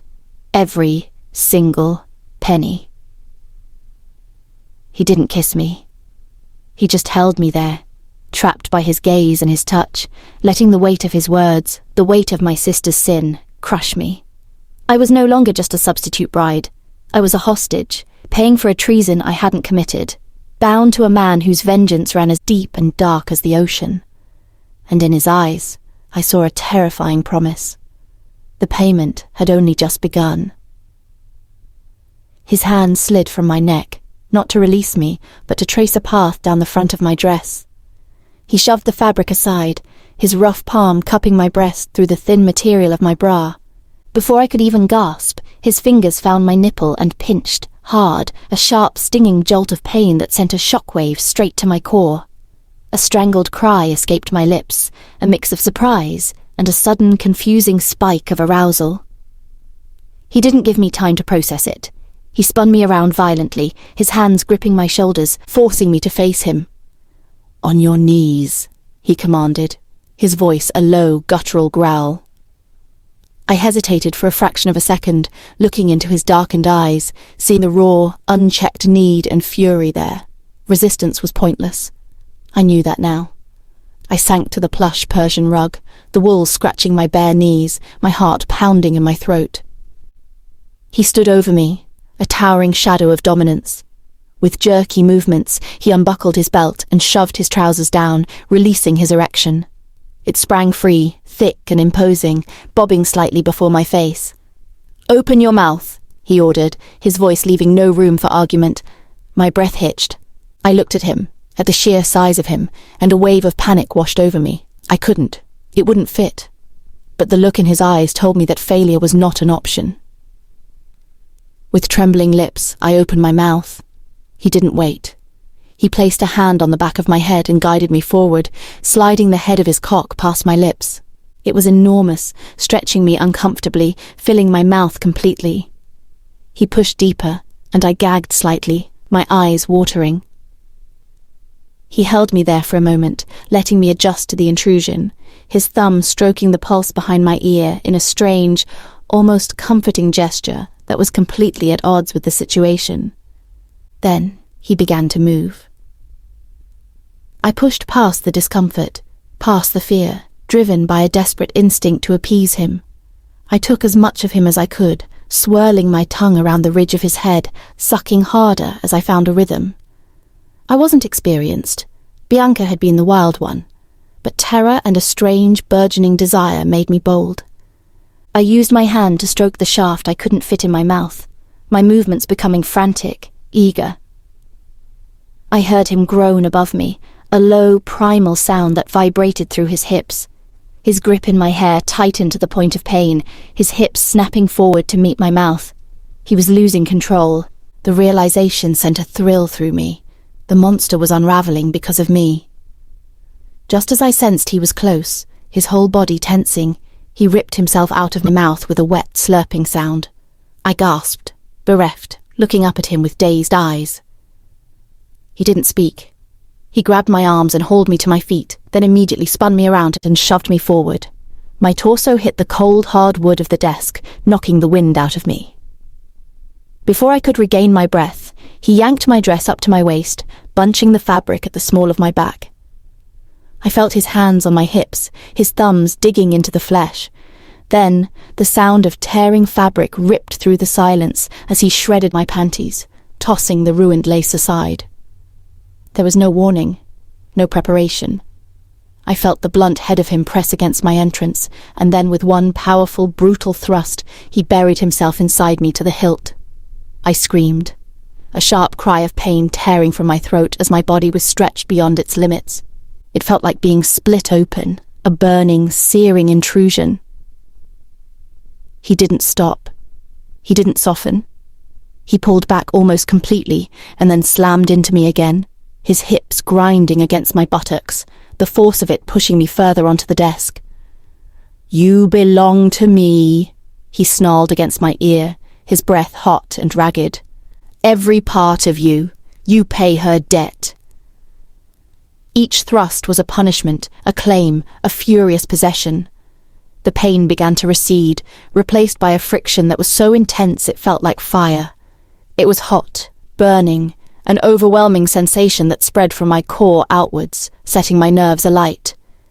My cries changed, morphing from pain into loud, uninhibited moans. I arched my back, pushing myself back against him, meeting his brutality with my own desperate need. The sheer size of him, the way he filled me so completely, was agonizingly pleasurable. I felt every ridge, every vein, the incredible heat of him deep inside me. I hated him. I feared him. And God help me in that moment, pinned to his desk, being taken with a violence that should have terrified me. I loved every single second of it. I was burning alive in his fire, and I didn't want it to stop. The morning after Logan took his payment on the mahogany desk, I woke up feeling shattered. My body was a landscape of dull aches, the bruising on my hips where his grip had been, merciless, the soreness between my thighs that served as a throbbing reminder of his brutal invasion. But it was the sickness that brought me to my knees. Before I could even orient myself to the dim light of the bedroom, a violent wave of nausea rolled through my gut. I scrambled out of bed, barely making it to the ensuite toilet before I was dry heaving, my stomach convulsing emptily. I knelt there on the cold marble for a long time, shivering, sweat cooling on my forehead. I told myself it was trauma. It was the sheer terror of living in this house, playing this role, being subject to the whims of a monster like Logan Moretti. When the spasms finally subsided, I washed my face, the reflection in the mirror showing hollow eyes and pale skin. I needed water. I needed air. I crept downstairs, the vast house silent like a tomb. The kitchen was usually a place of relative safety, but today, as soon as I crossed the threshold, the rich, oily scent of brewing espresso hit me like a physical slap. My stomach lurched again. I clapped a hand over my mouth, staggering toward the sink, gagging audibly. The rhythmic chop, chop, chop of a knife against a cutting board stopped instantly. Rosa, the formidable head housekeeper who ran Logan's home with terrifying efficiency, turned slowly from the island. Her dark, deeply set eyes took in my dishevelled appearance, the hand pressed to my mouth, the sheen of sweat on my pale face. Rosa noticed everything. She was as much a fixture of this violent world as the security cameras hidden in the mouldings. She didn't say a word. She simply laid down her knife, walked to the massive refrigerator, and retrieved a small bottle of sparkling water. She unscrewed the cap and set it on the counter in front of me, her expression unreadable. "Sit," she commanded, gesturing to a bar stool. I obeyed weakly, taking small sips of the water. The carbonation stung, but it helped settle the roiling acid. Rosa watched me for a long, uncomfortable moment before picking up her knife again. She didn't look at me when she spoke. "The bleeding," she said, her voice devoid of inflection. "When did it stop?" I froze, the bottle halfway to my lips. "What?" She turned fully then, wiping her hands on her apron. Her gaze dropped to my midsection, clinical and cold. "Your monthly cycle. You are late." The world seemed to tilt on its axis. Time stopped. The words hung in the air between us, heavy with horrifying implication. Late. In the chaos of the kidnapping, the forced marriage, the daily terror of performing as Bianca, I hadn't even thought about it. I did the mental math, my heart beginning to hammer a frantic rhythm against my ribs. Weeks. I was weeks late. "No," I whispered, the blood draining from my face until I felt faint. "No, it's the stress, the situation." Rosa shook her head slowly, a gesture of absolute certainty. "I have raised 5 children. I have seen many women in this house under many kinds of stress. I know the look." Her eyes bore into mine. "There is life there, Mrs. Moretti." The plastic bottle slipped from my numb fingers and clattered onto the tiled floor, water splashing across my bare feet. I couldn't breathe. The realization crashed over me like a tidal wave of ice water. Pregnant. I was carrying his child. The seed of the man who had bought me threatened to slaughter my family and used my body with a callousness that bordered on hatred. A child conceived in deception and violence. A sickening mix of emotions twisted inside me. Absolute terror of what this meant, a profound revulsion at its origin, and beneath it all, a strange, fierce flicker of protective instinct that I couldn't immediately squash. My hands flew to my flat stomach, a defensive gesture that felt pathetic in the face of the truth. If Logan knew, God, if he knew, would he see it as an heir, a possession, or would he see it as another complication caused by the wrong sister? "Rosa." My voice was a broken croak. I looked up at her, pleading with my eyes. "You can't tell him, please." Rosa held my gaze. In this world, loyalty to the Don was paramount. Keeping a secret from Logan Moretti was usually a death sentence. "He's not a man who misses things," she said quietly, stooping to pick up the fallen bottle. "He will know soon enough. His eyes are sharp." She didn't promise silence, but she didn't immediately reach for the house phone either. It was the only mercy I was going to get. I fled back upstairs, spending the rest of the day curled in a misery-induced fog in the guest room I still sometimes used. I was trapped. The cage had just gotten smaller, and the stakes infinitely higher. When Logan returned that evening, the atmosphere in the house shifted from silent tension to active volatility. He was furious, his energy dark and jagged, consumed by the fallout from the files Bianca had stolen. He found me in the library, staring blankly at a book I wasn't reading. I flinched when he entered, my hands instinctively moving to cover my stomach before I forced them back to my lap. He didn't notice my fear. He was too consumed by his own rage. "Get dressed," he ordered, tossing a garment bag onto the sofa next to me. His voice was ice. "We have summons, a peace summit with the other families to discuss the mess your sister made." I stared at the bag. "I have to go." He stopped, turning to look down at me. His pale blue eyes were hard, assessing me not as a wife or even a woman, but as a necessary tool. "You are the evidence that everything is normal," he said coldly. "You are proof that the alliance still stands. You will stand by my side, you will smile, and you will keep your mouth shut." He leaned down, his hand gripping my chin, tilting my face up roughly. "And Carol, do not tremble. Tonight, weakness gets you killed." I looked into the eyes of the monster whose child was currently growing inside me, and I nodded numbly. An hour later, I stood before the mirror in a severe black silk gown that cost more than my father made in a year. The woman staring back at me looked pale, haunted, and brittle. I placed a hand flat against my abdomen, staring at my reflection. I was walking into a den of lions, carrying a secret that could burn everything down. I had to survive tonight, not just for my parents anymore, but for the tiny, terrifying heartbeat hidden beneath the silk. The summit was held in the ballroom of a neutral territory hotel, a place dripping in crystal chandeliers and the heavy, cloying scents of expensive cologne and unspoken threats. It felt less like a peace gathering and more like a pit of vipers sizing up each other's venom.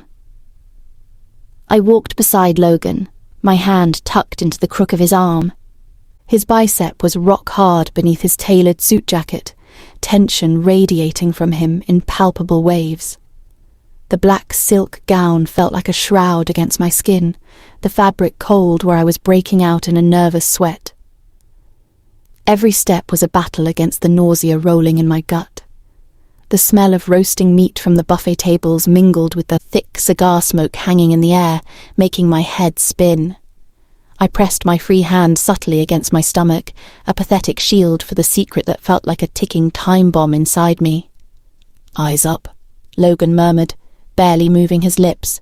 His grip on my arm tightened, not affectionately, but with a bruising possessiveness that served as a warning to everyone in the room. "Mine. Smile, Bianca. You are the queen standing next to the king. Act like it." I forced a brittle smile onto my face, nodding at men whose eyes were dead and cold, men who looked at me like a prize horse Logan had acquired. I was performing, just as I had at the wedding, but the stakes felt infinitely higher now. I wasn't just protecting my parents, I was protecting the tiny, terrifying reality growing in my womb. Midway through the agonizing evening, a grey-haired man whispered something in Logan's ear that made his jaw clench. He disengaged his arm from mine. "Stay right here," he ordered, his voice low and lethal.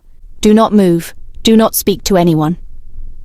He strode away toward a shadowed alcove, leaving me exposed near a towering ice sculpture. Without his imposing presence shielding me, the air felt colder. I felt eyes crawling over my skin. A shadow detached itself from the crowd and moved toward me. My breath hitched. It was Marco Vitti, the rival Don, the man my sister had betrayed Logan for. Up close, he was repulsive in a slick, reptilian way. His eyes were too wet, his smile too wide, revealing teeth that seemed too many for his mouth. "Signora Moretti," he purred, stepping into my personal space. The smell of his heavy musk cologne hit me, and bile rose in my throat. I swallowed it down desperately. A pleasure. I didn't get a chance to properly admire the bride at the wedding. Mr. Viti, I managed, my voice tight. I tried to step back, but the ice sculpture blocked my path. He leaned in closer, his eyes dropping to my chest, then lower, scanning my body with insulting familiarity. You know, he said softly, just loud enough for me to hear over the din of the party. Bianca was always fiery, a wild thing. You seem so tame tonight, Kara. My heart hammered against my ribs.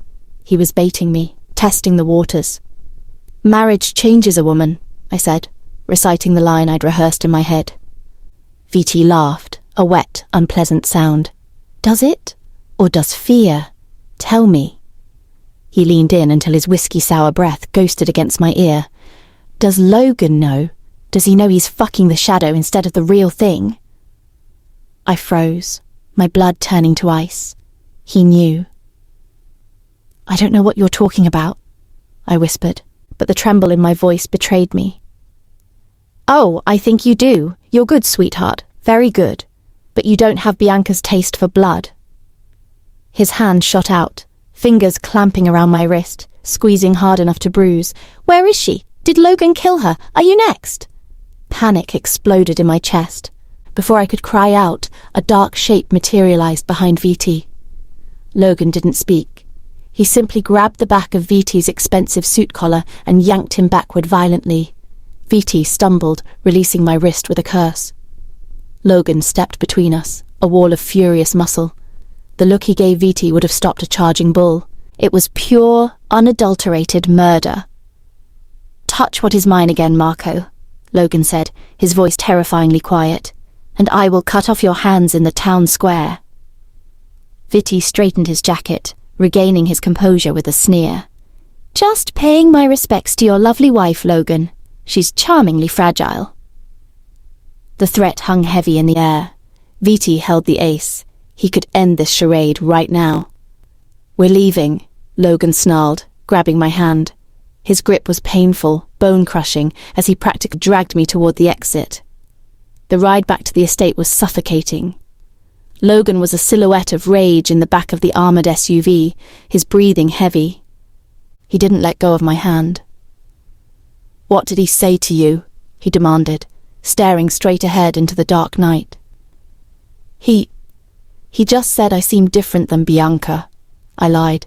My free hand pressed hard against my stomach as the car sped around the winding roads. Logan made a disgusted sound in his throat. He's trying to find weakness, trying to see if the rumours your sister started are true.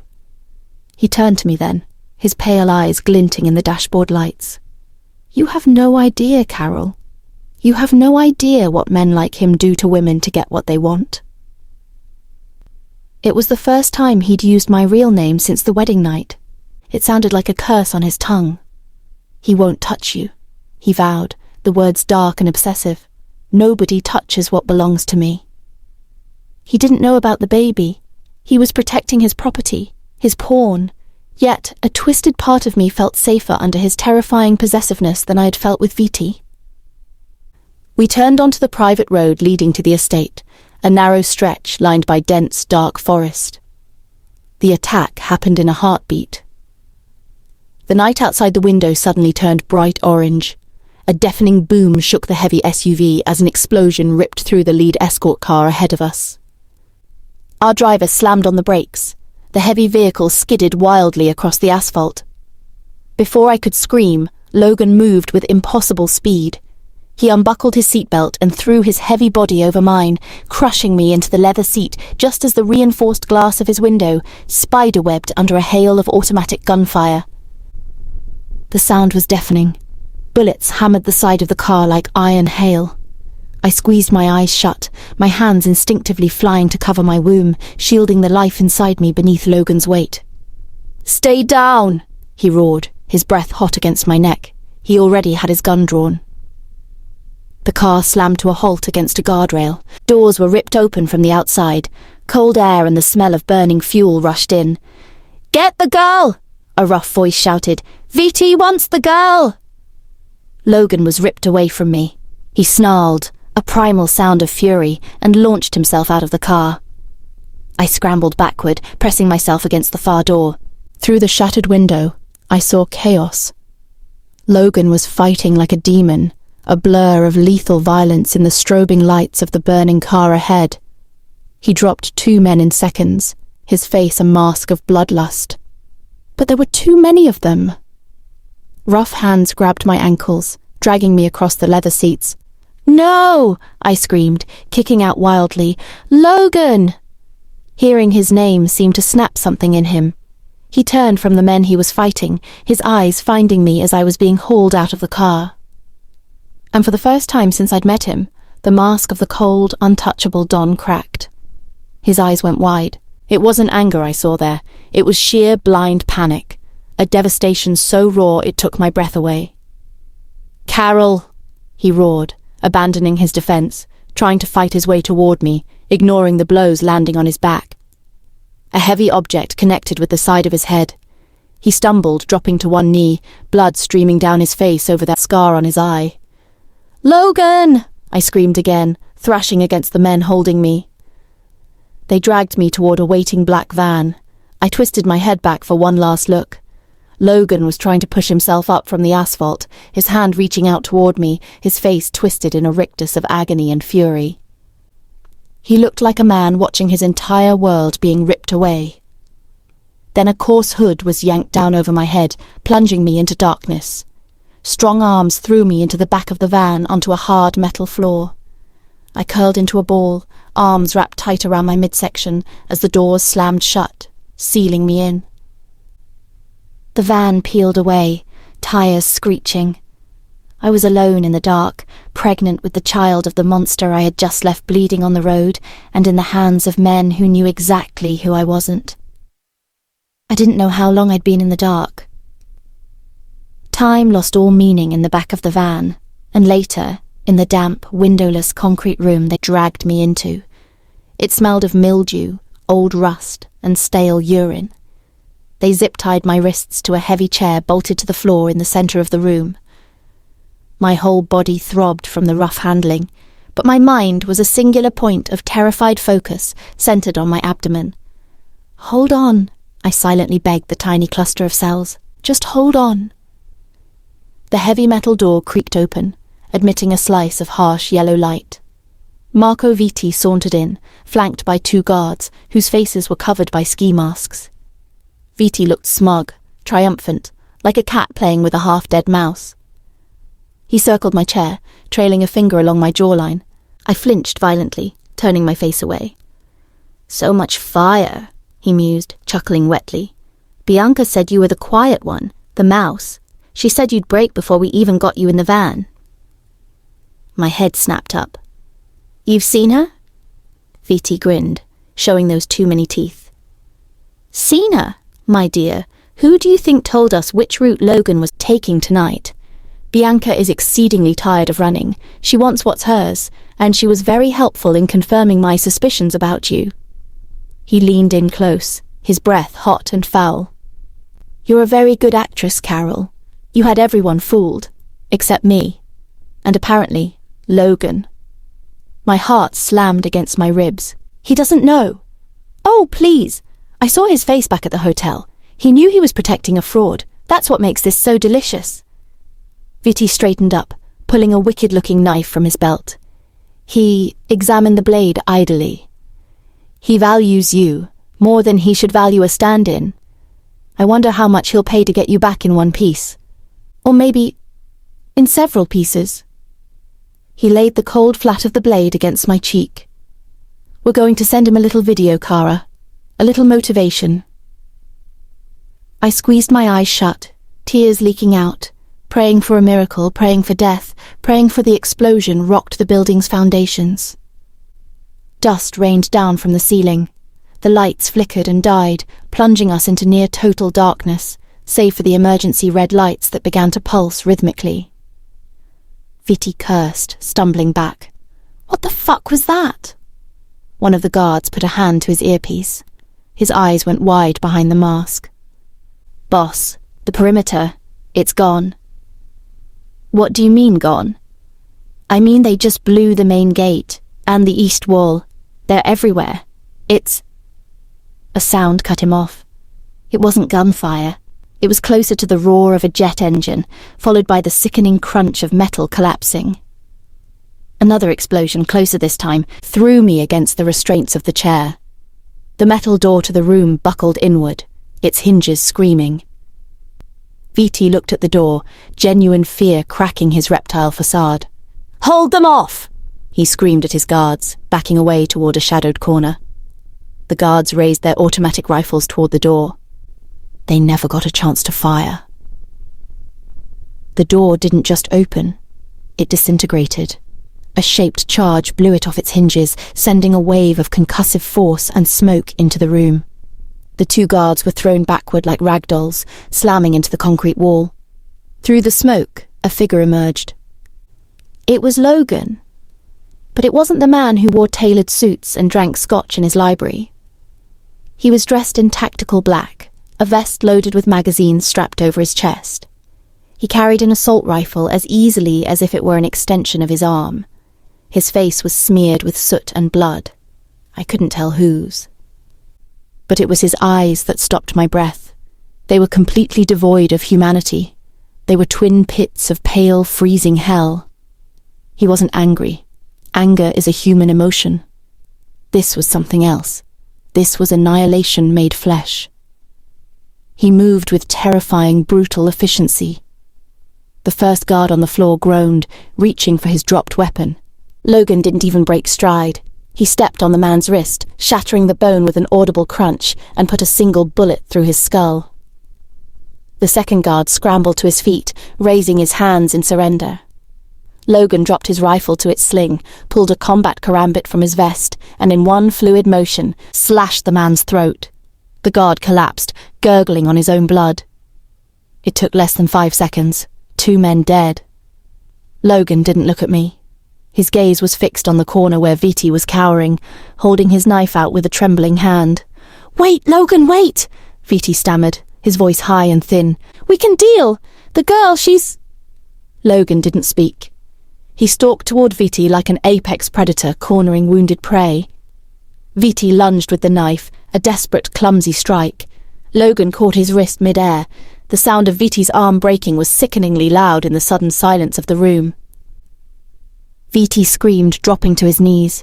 Logan twisted the arm further, forcing Viti face down onto the filthy concrete. "You touched her," Logan said. His voice was a low rumble, like tectonic plates grinding together. It wasn't a question, it was a verdict. "I didn't, I swear." Logan put his boot on the back of Viti's neck, pinning him. He leaned down, grabbing Viti's other hand, the one that had held the knife to my face, and splayed the fingers out on the concrete. I knew what was going to happen. I wanted to look away. I couldn't. Logan raised the karambit. "I told you, Marco," Logan whispered, his voice terrifyingly calm against the backdrop of the slaughter. "I told you what happens when you touch what is mine." He brought the curved blade down. Viti's scream tore the air, a high, animalistic sound of pure agony that went on until Logan finally silenced him with the butt of his rifle against the back of his skull. Silence fell over the room, broken only by the hum of the emergency lights and my own ragged breathing. The metallic scent of blood was overwhelming. Logan stood up slowly, towering over the carnage. He was breathing heavily now, the adrenaline coursing through him. He turned slowly, finally looking at me. He was covered in gore. His chest heaved. The beast was right there, just beneath the surface of his skin, vibrating with leftover violence. He walked toward me. I flinched, shrinking back against the chair, terrified of the monster who had just butchered 3 men in front of me. The movement seemed to snap him back to some semblance of reality. He stopped feet from me, his pale eyes searching my face, his expression shifting from murderous rage to a frantic, obsessive assessment. "Did they hurt you?" His voice was rough, cracked. I couldn't speak. I just shook my head weakly, tears streaming down my face. He closed the distance, dropping to one knee before me. He holstered the bloody knife and pulled a smaller blade from his boot, using it to slice through the zip ties on my wrists with surgical precision. The moment my hands were free, I wrapped them around my stomach, curling in on myself. Logan froze. His eyes dropped to my hands, clutching my midsection. His blood-smeared hand hovered over mine, not daring to touch. "Where are you hurt?" he demanded, the panic back in his voice, raw this time. "Carol, tell me, where?" I looked up at him, into the face of a mass murderer, the man who had just burned down a fortress to get to me. "I'm okay," I whispered, a lie tasting like copper. "We're okay." His brow furrowed. "We?" I hadn't meant to say it. It slipped out in the trauma, in the sheer relief of survival. He stared at me, the intelligence behind those cold eyes working furiously, connecting dots he hadn't seen before. The sickness, the fainting, the way I guarded my body. His hand landed over mine on my stomach. It was heavy, hot, and coated in other men's blood. His eyes widened, the pale blue burning with a terrifying realization. "Mine?" he breathed, the word possessive, awestruck, and dark as night. I nodded, unable to speak, shivering violently under his touch. He didn't smile. He didn't offer comfort. He just stared at my stomach, as if it were the most precious, dangerous artifact in the world. Then he looked back at me, and the intensity in his gaze was heavier than any threat Vitti had made. "If anything had happened to you," he murmured, his voice trembling with restrained fury, "I would have left nothing alive in this city. Nothing." He stood up and hauled me into his arms, burying his face in my neck, inhaling deeply. He smelled of smoke, cordite, and death. He held me so tightly it hurt, rocking me slightly amidst the bodies of the men he'd slaughtered for me. I was safe. But as I clung to the monster who had just unleashed hell on earth to claim me back, I knew I had never been in more danger. He carried me out of that concrete hell like I weighed nothing. My face was pressed against his tactical vest, the rough nylon scraping my cheek, smelling of cordite and sweat. I squeezed my eyes shut, refusing to look at the carnage he had wrought to get to me, but I couldn't block out the sounds, the crunch of his boots on broken glass, the distant sirens wailing like mournful ghosts, and the wet, ragged breathing of the man holding me. We emerged into the cool night air. The compound was a ruin of smoking debris and flashing lights. A convoy of black SUVs idled, surrounded by dozens of Logan's men, heavily armed and standing guard over the slaughter. When they saw Logan emerge, soaked in blood with me in his arms, a ripple went through them. Respect. Fear. He didn't stop. He walked straight to the lead vehicle, a massive armoured beast. A driver scrambled to open the rear door. Logan deposited me inside on the leather bench seat with surprising gentleness, then immediately climbed in beside me, pulling the door shut, sealing us in silence. "Go," he barked at the partition. The SUV tore away, tires fighting for traction on the gravel. The silence in the back of the car was heavier than the violence had been. Logan didn't speak. He didn't hold my hand. He just watched me. I huddled in the corner, my arms still wrapped defensively around my midsection. I was shaking violently, the adrenaline crash hitting me hard. Every time I closed my eyes, I saw Vitti's broken arm. I saw the guard's throat opening up. I saw Logan's face, that mask of absolute, unfeeling destruction. And then I felt his hand on my knee. It wasn't a comforting touch. It was a heavy, claiming weight. I flinched, looking up at him. In the strobing streetlights filtering through the tinted windows, he looked terrifying. The blood on his face had dried into dark, cracking streaks, but his eyes were clear, focused with pinpoint intensity on me. No, not on me, on my stomach. He reached over, his large, calloused hand covering the space where my own hands were clutched. I tried to pull away, instinct telling me to hide the vulnerability, but his grip was iron. He didn't squeeze. He just held his hand there, pressing firmly, feeling the warmth, feeling the reality of what I had confessed in the bunker. "How long?" he demanded, his voice gravelly. I don't know for sure, I whispered, my throat raw. A few weeks, maybe 2 months. His jaw worked. I could see the calculations firing behind his eyes. He was replaying the last few weeks, the wedding, the times he'd been rough with me, the times he'd terrified me. You knew, he accused, his voice dropping to a dangerous murmur. At the summit, you knew. Yes, and you didn't tell me. I was afraid you'd... I trailed off, afraid you'd kill it, afraid you'd use it. Afraid I'd what? He leaned closer, crowding me into the leather corner. The scent of violence on him was intoxicating and repulsive all at once. Hurt my own blood? Is that what you think I am, Carol? A monster who eats his own young? I didn't know what you were, I cried out, the tears finally spilling over. I still don't. I just saw you slaughter people, Logan. You butchered them. For you, he snarled, slamming his free hand against the leather seat beside my head. I jumped, gasping. I did that for you, and for this. He pressed harder on my stomach. If I hadn't gotten there, Viti would have cut this out of you just to spite me. Do you understand that? The horror of his words washed over me, cold and paralyzing. I knew he was right. Viti had been preparing to do exactly that. I saved you, Logan whispered, his forehead resting against mine now, his breathing ragged. I saved both of you. We didn't go back to the mansion. We went to a penthouse in the city, a towering fortress of glass and steel overlooking the skyline. It was cold, modern, and impersonal. He led me straight to the master bathroom, a cavern of white marble.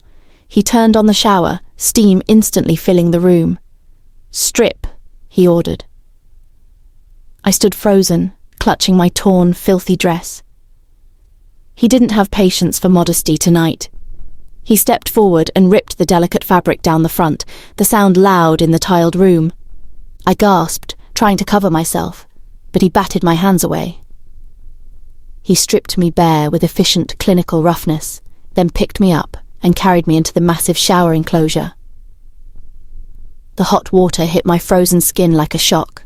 He stood under the spray with me, fully clothed, the water turning pink as it washed the blood from his vest and shirt onto my skin. He grabbed a sponge and soap and began to scrub me. He was thorough, almost brutal in his attempt to remove the filth of the bunker from my body. He scrubbed my arms until they were raw, washed the smoke from my hair. When he reached my stomach, he stopped. The water beat down around us. He dropped the sponge. Very slowly, he placed both his wet hands on my abdomen, splaying his fingers wide, covering the slight swell that I hadn't even noticed until now. He dropped to his knees on the wet tiles, his expensive tactical gear soaking through. He pressed his face against my wet skin, right over my womb. He stayed there for a long time, breathing deeply against me. I stood trembling, my hands hovering over his dark hair, unsure if I wanted to push him away or pull him closer. He was worshipping at an altar he hadn't known existed an hour ago. When he finally stood up, the beast was gone from his eyes, replaced by a chilling resolve that was somehow worse. He turned off the water and wrapped me in a thick towel, carrying me out to the bedroom. He dressed me in one of his large t-shirts and sat me on the edge of the massive bed. He pulled up a chair directly in front of me, sitting close so our knees touched. "Now we talk about the future," he said. His voice was calm, businesslike. The Don was back in control. "What future?" I asked hollowly. "Yours, mine, ours." He leaned forward, elbows on his knees. "Viti is dead. His organization will crumble by morning. My men are hunting down the remnants as we speak. The immediate threat is neutralized." He paused, watching me closely. "But Bianca is still out there, and now that Viti is gone, she's desperate. She knows you're here. She knows you've taken her place." I shivered. "What happens now? Do you send me back, now that you know I'm not her?" Logan laughed. It was a dark, humorless sound. "Send you back? Carol, look at me." He waited until I met his gaze. "You aren't going anywhere. You were mine before tonight. Now? Now you are irrefutably bound to me." He reached out, tucking a damp strand of hair behind my ear. His touch was possessive, lingering. The game is over. No more pretending you're Bianca. No more lies between us. His eyes hardened. But this changes the arrangement. You aren't just a hostage anymore. You're carrying my heir. He stood up and walked to the window, looking out at the city lights below. I can make your parents safe. Truly safe. I can move them somewhere Bianca will never find them. They can live out their lives in peace, never knowing the debt you paid for them. My heart leapt. You'd do that? He turned back to me, his silhouette dark against the city glow. Yes, but there is a price. What price? He walked back to me, looming over the bed. You, all of you, you accept your place here, as my wife, as the mother of my child. You stop looking for escape routes. You stop flinching when I touch you. You give yourself to me, Carol, completely, mind, body, and soul. He leaned down, his face inches from mine. You choose, right now. You can remain a prisoner in my house, constantly fighting me, constantly afraid. Or you can accept that this, he placed a hand on my stomach, makes you a Moretti. It makes you the queen on this chessboard. It makes you untouchable to everyone but me. It wasn't a choice, really. It was an ultimatum wrapped in a promised protection. Outside these walls, my sister wanted me dead. My parents were helpless targets. Inside, I was trapped with a beautiful monster who had just proven he would burn the world down and to keep me safe. I looked at the man who had terrified me since the moment I met him. The man who had also just bathed the blood from my skin and knelt before my unborn child. I placed my hand over his on my stomach. The heat between our palms was intense. Save my parents, I whispered, cementing my fate. And I'm yours. Logan smiled. It wasn't the cruel smirk I was used to. It was a terrifying smile of absolute victory. Good choice, Mowgli Mia, he murmured, leaning in to seal the pact with a bruising kiss. A very good choice. The truce held for 3 days. 3 days housed in the glass penthouse high above the city that Logan Moretti apparently owned. 3 days of sterile luxury where my every physical need was anticipated before I even felt it. The morning after the bunker, he had presented me with a tablet. On the screen was a live feed of my parents sitting on a sunny terrace in what looked like Tuscany, drinking coffee. They looked confused, perhaps a little worried about the sudden vacation their son-in-law had gifted them, but they were alive. They were safe. Logan had delivered on his promise. The golden handcuffs snapped tight around my wrists. We moved back to the mansion on the 4th day. The transition was suffocating. The security had tripled. Men with serious faces and automatic weapons patrolled the grounds. Rosa, the housekeeper, wept when she saw me, fussing over my bruised wrists and pale face, immediately trying to feed me broth that my roiling stomach couldn't handle. Logan had changed too. The cold distance was gone, replaced by an oppressive, terrifying proximity. He was everywhere. If I walked into a room, his eyes were on me. If I ate, he watched every bite. If I flinched, he was there, his hand on my back, his presence a heavy weight. He didn't touch me sexually. It was as if my body had suddenly become sacred ground, housing something too precious to be jostled. He treated me like an antique vase he had fought a war to acquire, valuable, fragile, and entirely his property. It drove me mad. I was no longer scared of him killing me. I had seen him wading through blood to keep me breathing. But this new reality, this suffocating possessiveness where I was reduced to nothing more than an incubator for the Moretti heir, was a different kind of prison. I found him in his study late one evening, the same room where he had first thrown the inconsistencies in my face, the desk where he had taken me in a rage. The ghosts of our twisted history were thick in the air. He looked up from a stack of documents as I entered. His eyes, those glacial blue ice chips, immediately dropped to my stomach before meeting my gaze. It was a reflex now. "You should be resting," he said, his voice a low rumble that no longer made me jump, but still sent a shiver down my spine. I'm pregnant, Logan, not invalid. I walked further into the room, refusing to be intimidated by the space that was so clearly his domain. And I'm done being managed. He leaned back in his leather chair, steepling his fingers. The faint scars on his knuckles were stark white against his tanned skin. Managed? I am protecting you. There is a difference. Is there? Because it feels an awful lot like being a prisoner in a slightly larger cell. I stopped in front of the desk, placing my hands flat on the polished wood. We made a deal, Logan. I'm here. I'm yours. But if I'm going to stay in this house, carry this child and be your wife in more than just name, the lies stop tonight. His expression remained impassive, but the air in the room grew heavier. I have not lied to you since the night in the bunker. Omission is a lie, I shot back. You knew I wasn't Bianca for weeks. You let me twist in the wind. You terrorized me to see if I'd break. And you didn't, he murmured, a strange flicker of admiration in his eyes. You were stronger than she ever was. Stop comparing us. My voice rose, cracking slightly. I am not her shadow. I am Carol, and I need to know the truth, all of it. Why did you hate her so much? Why did she run? Viti said she stole from you. What was it? Money? Jewels? Logan stood up slowly. The sheer size of him was always jarring, the way he seemed to suck the oxygen out of the room. He walked around the desk, coming to stand inches from me. He didn't touch me, but his heat radiated against my skin.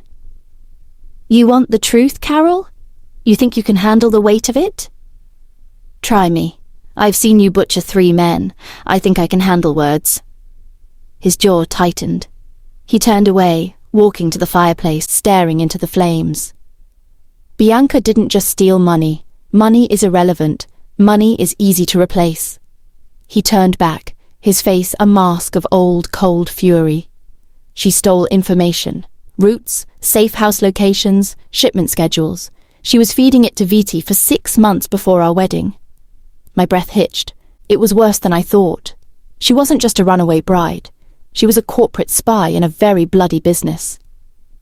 2 months ago, Logan continued, his voice flat, devoid of emotion, which made it infinitely more terrifying.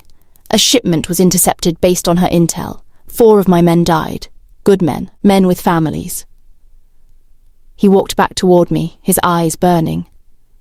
She didn't just betray me, Carol. She got my people killed. She signed her own death warrant long before she ran out on that wedding morning. I felt sick. The shallow, selfish sister I thought I knew was something much darker. So, the wedding. You were going to marry her knowing this? Marrying her was the easiest way to control her, to keep her close until I found out exactly how much she told Viti. And then... He let the sentence hang in the air, the implication brutal and clear. And then you were going to kill her, I whispered.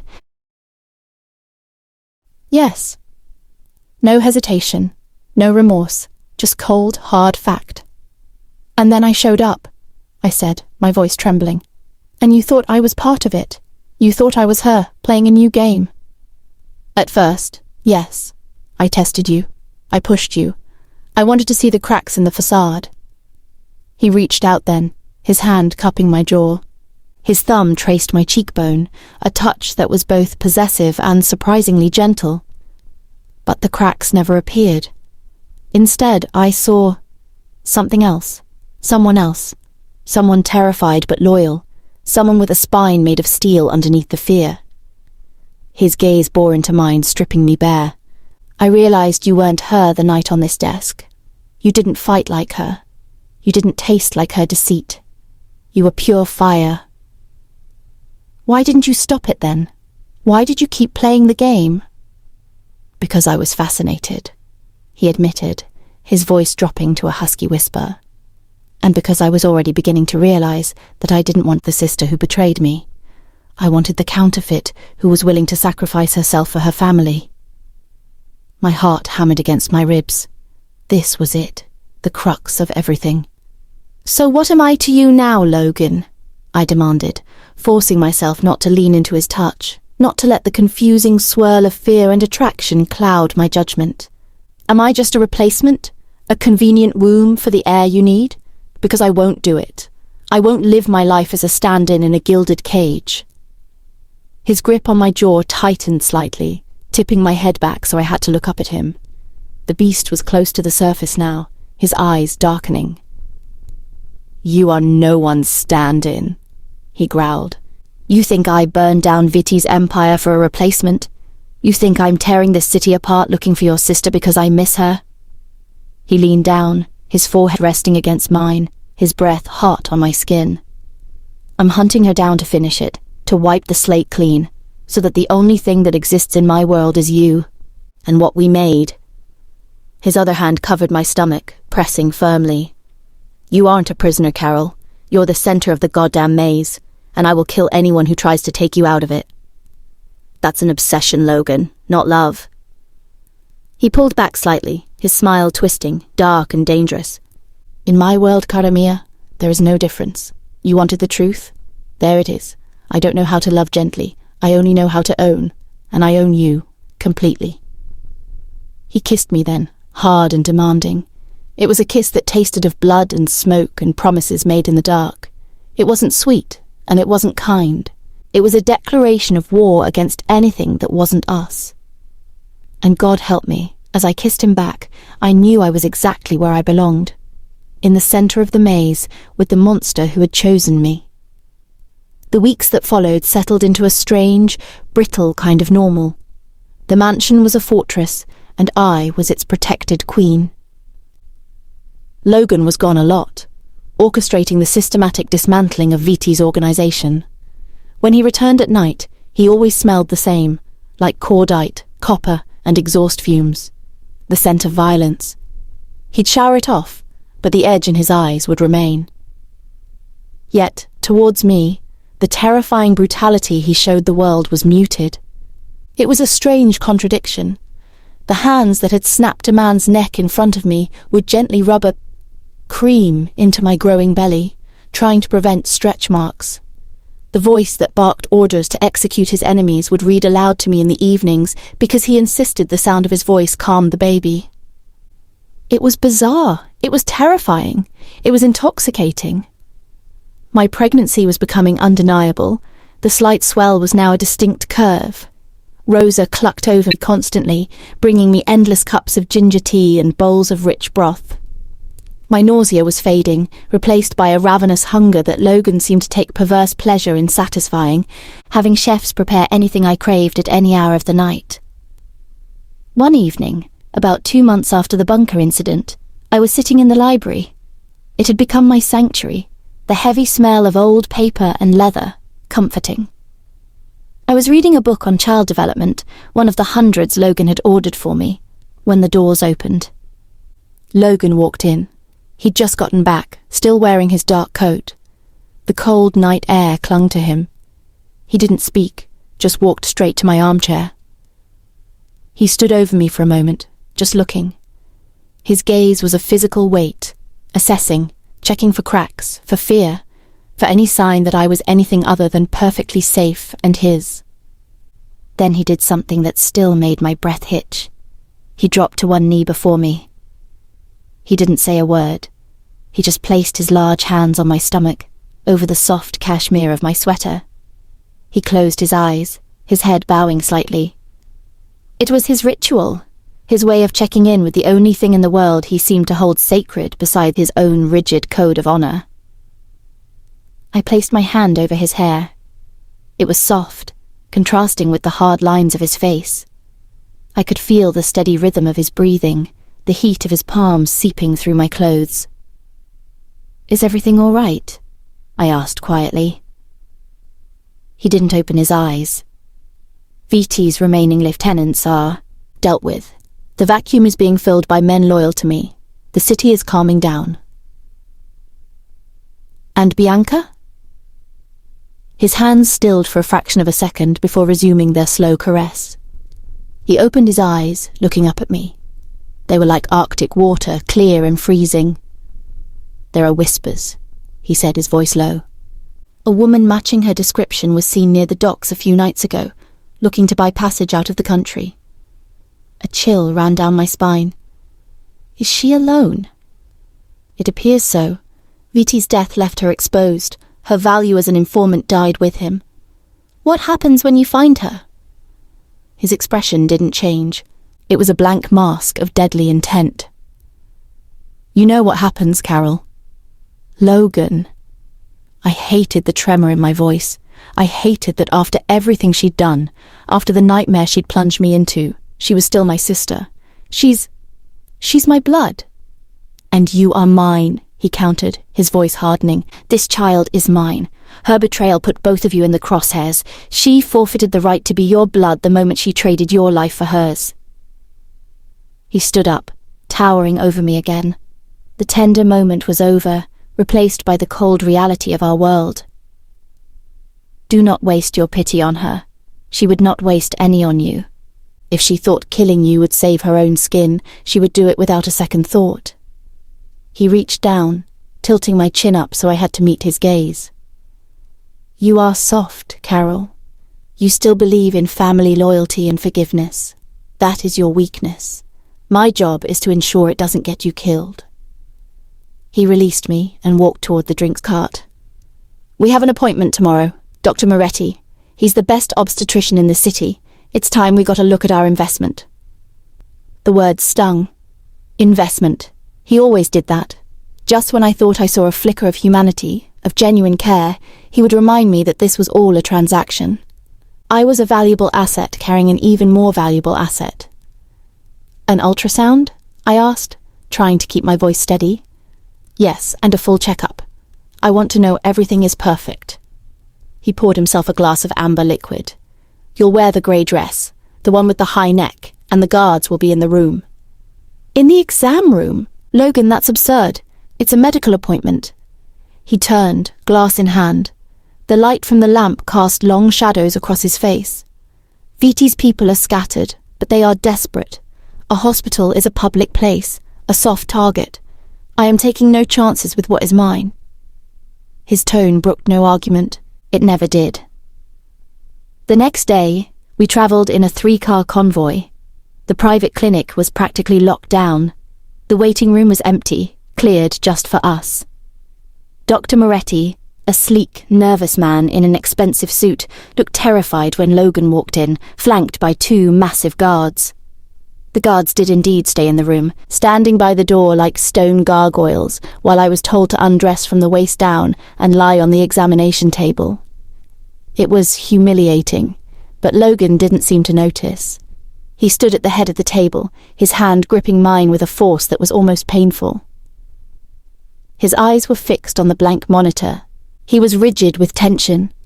The master of the city, the man who feared nothing, was terrified of what that screen might show. The doctor applied the cold gel to my stomach. Logan flinched more than I did. There, the doctor said, his voice sounding reedy in the tense room. He turned the monitor. The screen filled with grey static, and then a shape, a tiny, indistinct blob of white pulsing in the centre of the darkness. That's the heartbeat, the doctor explained, turning up the volume. A fast, rhythmic swooshing sound filled the room. Swish, swish, swish, swish. It was the most beautiful sound I'd ever heard. I looked at Logan. He was staring at the screen, transfixed. His grip on my hand became crushing. The mask was gone. His eyes were wide, vulnerable, reflecting the tiny, pulsing light on the monitor. His jaw was slack. He wasn't looking at an investment. He wasn't looking at an heir. He was looking at a miracle. Is it strong? He asked, his voice thick with an emotion I had never heard from him. Very strong, Mr. Moretti, the doctor assured him. The fetal development is perfectly on track for 12 weeks. 12 weeks. That meant... I did the math quickly. It was from the honeymoon, before the bunker, before I knew. Logan reached out with his free hand, his fingers hovering over the screen, tracing the outline of the tiny form. Mine, he whispered, barely audible over the sound of the heartbeat. He looked down at me then. His eyes were shining. For the first time since I'd met him, there was no darkness in them, no calculation, just raw, unadulterated wonder. He leaned down and kissed my forehead. It was a soft, reverent kiss. "Thank you," he murmured against my skin. In that sterile room, surrounded by armed guards and the sound of our unborn child's heart, the monster faded away, and for a few fleeting moments, I saw the man who could have been. But as we left the clinic, the convoy forming around us again, the illusion shattered. Logan's phone buzzed. He looked at the screen, and the ice was back in an instant. "What is it?" I asked, my hand instinctively going to my stomach. He put the phone in his pocket, his face a stony mask again. "They found her," he said, his voice flat. "My men have Bianca cornered in a warehouse by the river." The air went out of the car. The eye of the storm had passed. The violence was back. "Logan." "Driver, change of plans," he barked into the partition. "Head to the docks." "No," I grabbed his arm. "Logan, please, you can't. Not now. Not after." He shook my hand off, not unkindly, but firmly. "This is exactly why I have to, Carol. To finish it. To make sure that heartbeat you just heard never stops because of her." He looked at me, his eyes cold again, the brief glimpse of humanity locked away. "You wanted the truth. You wanted no more lies. This is my truth. I protect what is mine, by any means necessary." The car swerved, heading away from the safety of the mansion and towards the dark, dangerous underbelly of the city where my sister was waiting to die. And I was trapped in the beast's lair, heading straight into the slaughter. The warehouse district smelled of diesel fumes, rotting wood, and the metallic tang of the churning Black River. The armoured SUV idled in the shadows of a towering corrugated metal structure. Outside, the night was alive with the silent, lethal choreography of Logan's men surrounding the building. Inside the car, the air was thick enough to choke on. "Stay here," Logan commanded. He was checking a sleek, matte black pistol, his movements precise and terrifyingly calm. The emotional vulnerability from the clinic was gone, locked away behind steel walls. "Logan," I whispered, reaching for his sleeve. My hand shook. "You don't have to do this yourself. Let your men—" He turned, his eyes glacial. "She is your blood. That makes it my duty to spill it. It's the only way to cleanse the stain she put on you, on us." He didn't kiss me goodbye. He just opened the door and stepped out into the swirling mist. The door slammed shut, locking instantly. I watched through the tinted, bulletproof glass as he walked toward the warehouse entrance. He moved like a wraith, dark and inevitable. 2 guards remained by my vehicle, their backs to me, assault rifles held across their chests. I didn't hear shots. I didn't hear screams. The insulation of the armoured car was absolute. I just sat in the oppressive silence, my hands clutched over my stomach, praying to a God I wasn't sure listened to people like us anymore. I prayed for the soul of the sister I had loved, and God helped me. I prayed harder that the monster who had claimed me would come back alive.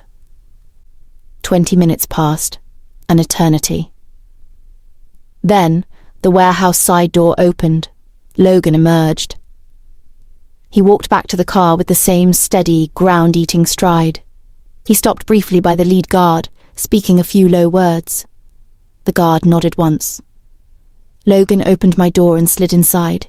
The scent of the river and cold night air rushed in with him. I scanned him frantically. No blood. His clothes were pristine. Only his knuckles were slightly reddened. He looked at me, his expression unreadable. "It is finished." Did she suffer?" The words scraped my throat. "It was quick," he said flatly. "Quicker than she deserved." He holstered his weapon, the sound loud in the confines of the cab. "VT is gone. Bianca is gone. There are no more ghosts hunting us, Carol. Only the future." He reached over, his large, cool hand covering mine on my stomach. "Let's go home." The months that followed blurred into a strange, insulated dream. The world outside the mansion walls ceased to exist. Logan made sure of it. He had meant what he said about the future. He didn't just protect me, he cocooned me. The mansion became a luxurious infirmary, a fortress devoted entirely to the growth of his heir. His obsession shifted focus. The terrifying intensity he once turned on my enemies was now directed at my well-being. He learned to read my body better than I could. He knew when my back ached before I complained, perfectly positioning pillows to ease the strain.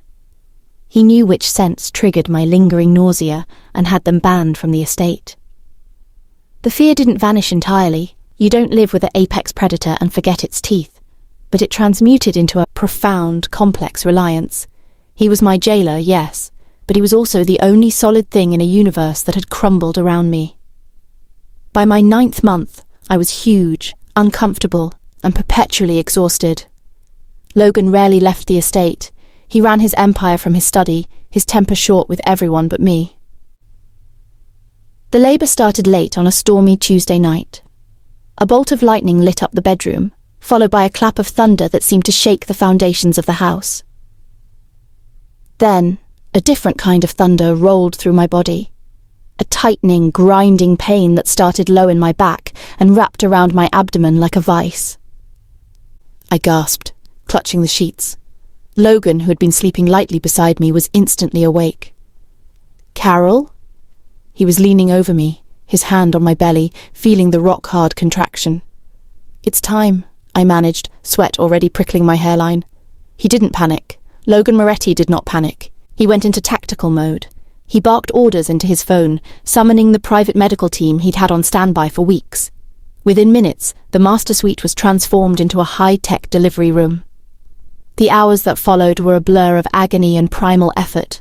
The pain was unlike anything I had ever imagined, a relentless, tearing force that threatened to split me apart. But through it all, there was Logan. He never left my side. He wasn't the distant, cool observer anymore. He was down in the trenches with me. He held me up when my legs refused to support me during the worst contractions, his strength a physical anchor I clung to desperately. "Breathe, Cara Mia," he would growl into my ear, his voice rough with a shared distress I'd never seen in him. "Look at me. Stay with me." When I cried out that I couldn't do it, that the pain was too much, his grip on my hands tightened to a bruising force. "You can," he commanded, his eyes burning into mine, willing his own indomitable strength into me. "You are a Moretti now. We do not break." It was the hardest thing I had ever done. It was violent and messy and terrifying, but having the most dangerous man in the city utterly devoted to getting me through it changed everything. I wasn't alone in the dark. Finally, after an eternity of pushing, of straining until I thought my heart would burst, the pressure crested. "One more, Carol. Give me everything," Logan urged, his voice hoarse. He was kneeling between my legs now, alongside the doctor, his hands ready to receive his child. With a final, guttural scream, I gave everything I had left. The relief was instantaneous, followed a second later by a wet, angry wail that filled the room, louder than the storm outside. I fell back against the pillows, gasping, trembling uncontrollably. "It's a boy," the doctor announced, his voice filled with professional relief. I cracked my eyes open to see Logan holding a tiny, slick, wriggling bundle. He was frozen, staring down at the child in his hands. The blood and fluids of birth covered his expensive shirt, but he didn't seem to notice. The look on his face broke my heart and mended it all at once. The beast was utterly unmanned. His eyes were wide, glassy with tears that wouldn't fall. His jaw trembled. He looked from the baby to me, an expression of profound, shattering awe on his face. The nurses quickly cleaned the baby, wrapped him in a soft blanket, and handed him back to Logan. He approached the bed slowly, as if afraid the floor might give way beneath him. He sat on the edge of the bed and gently laid our son on my chest. The baby was tiny, perfect, with a shock of dark hair and eyes that were already squinting open, trying to take in the world.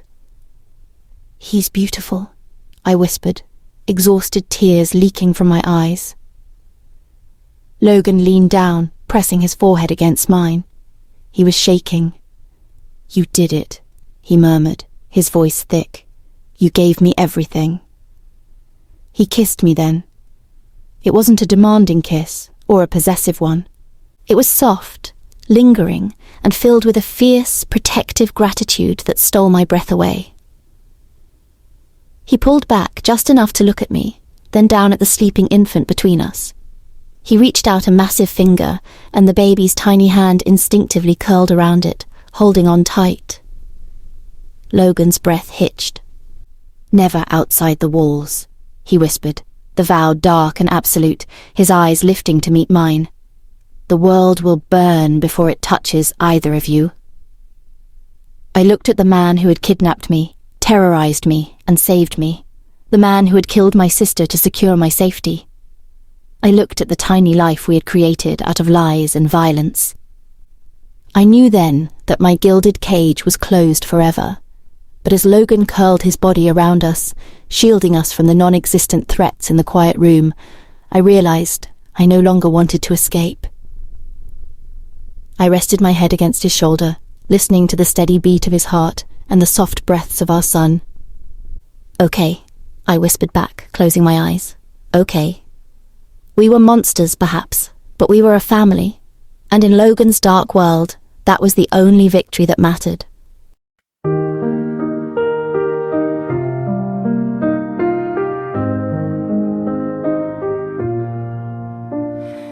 In your arms I find my calm.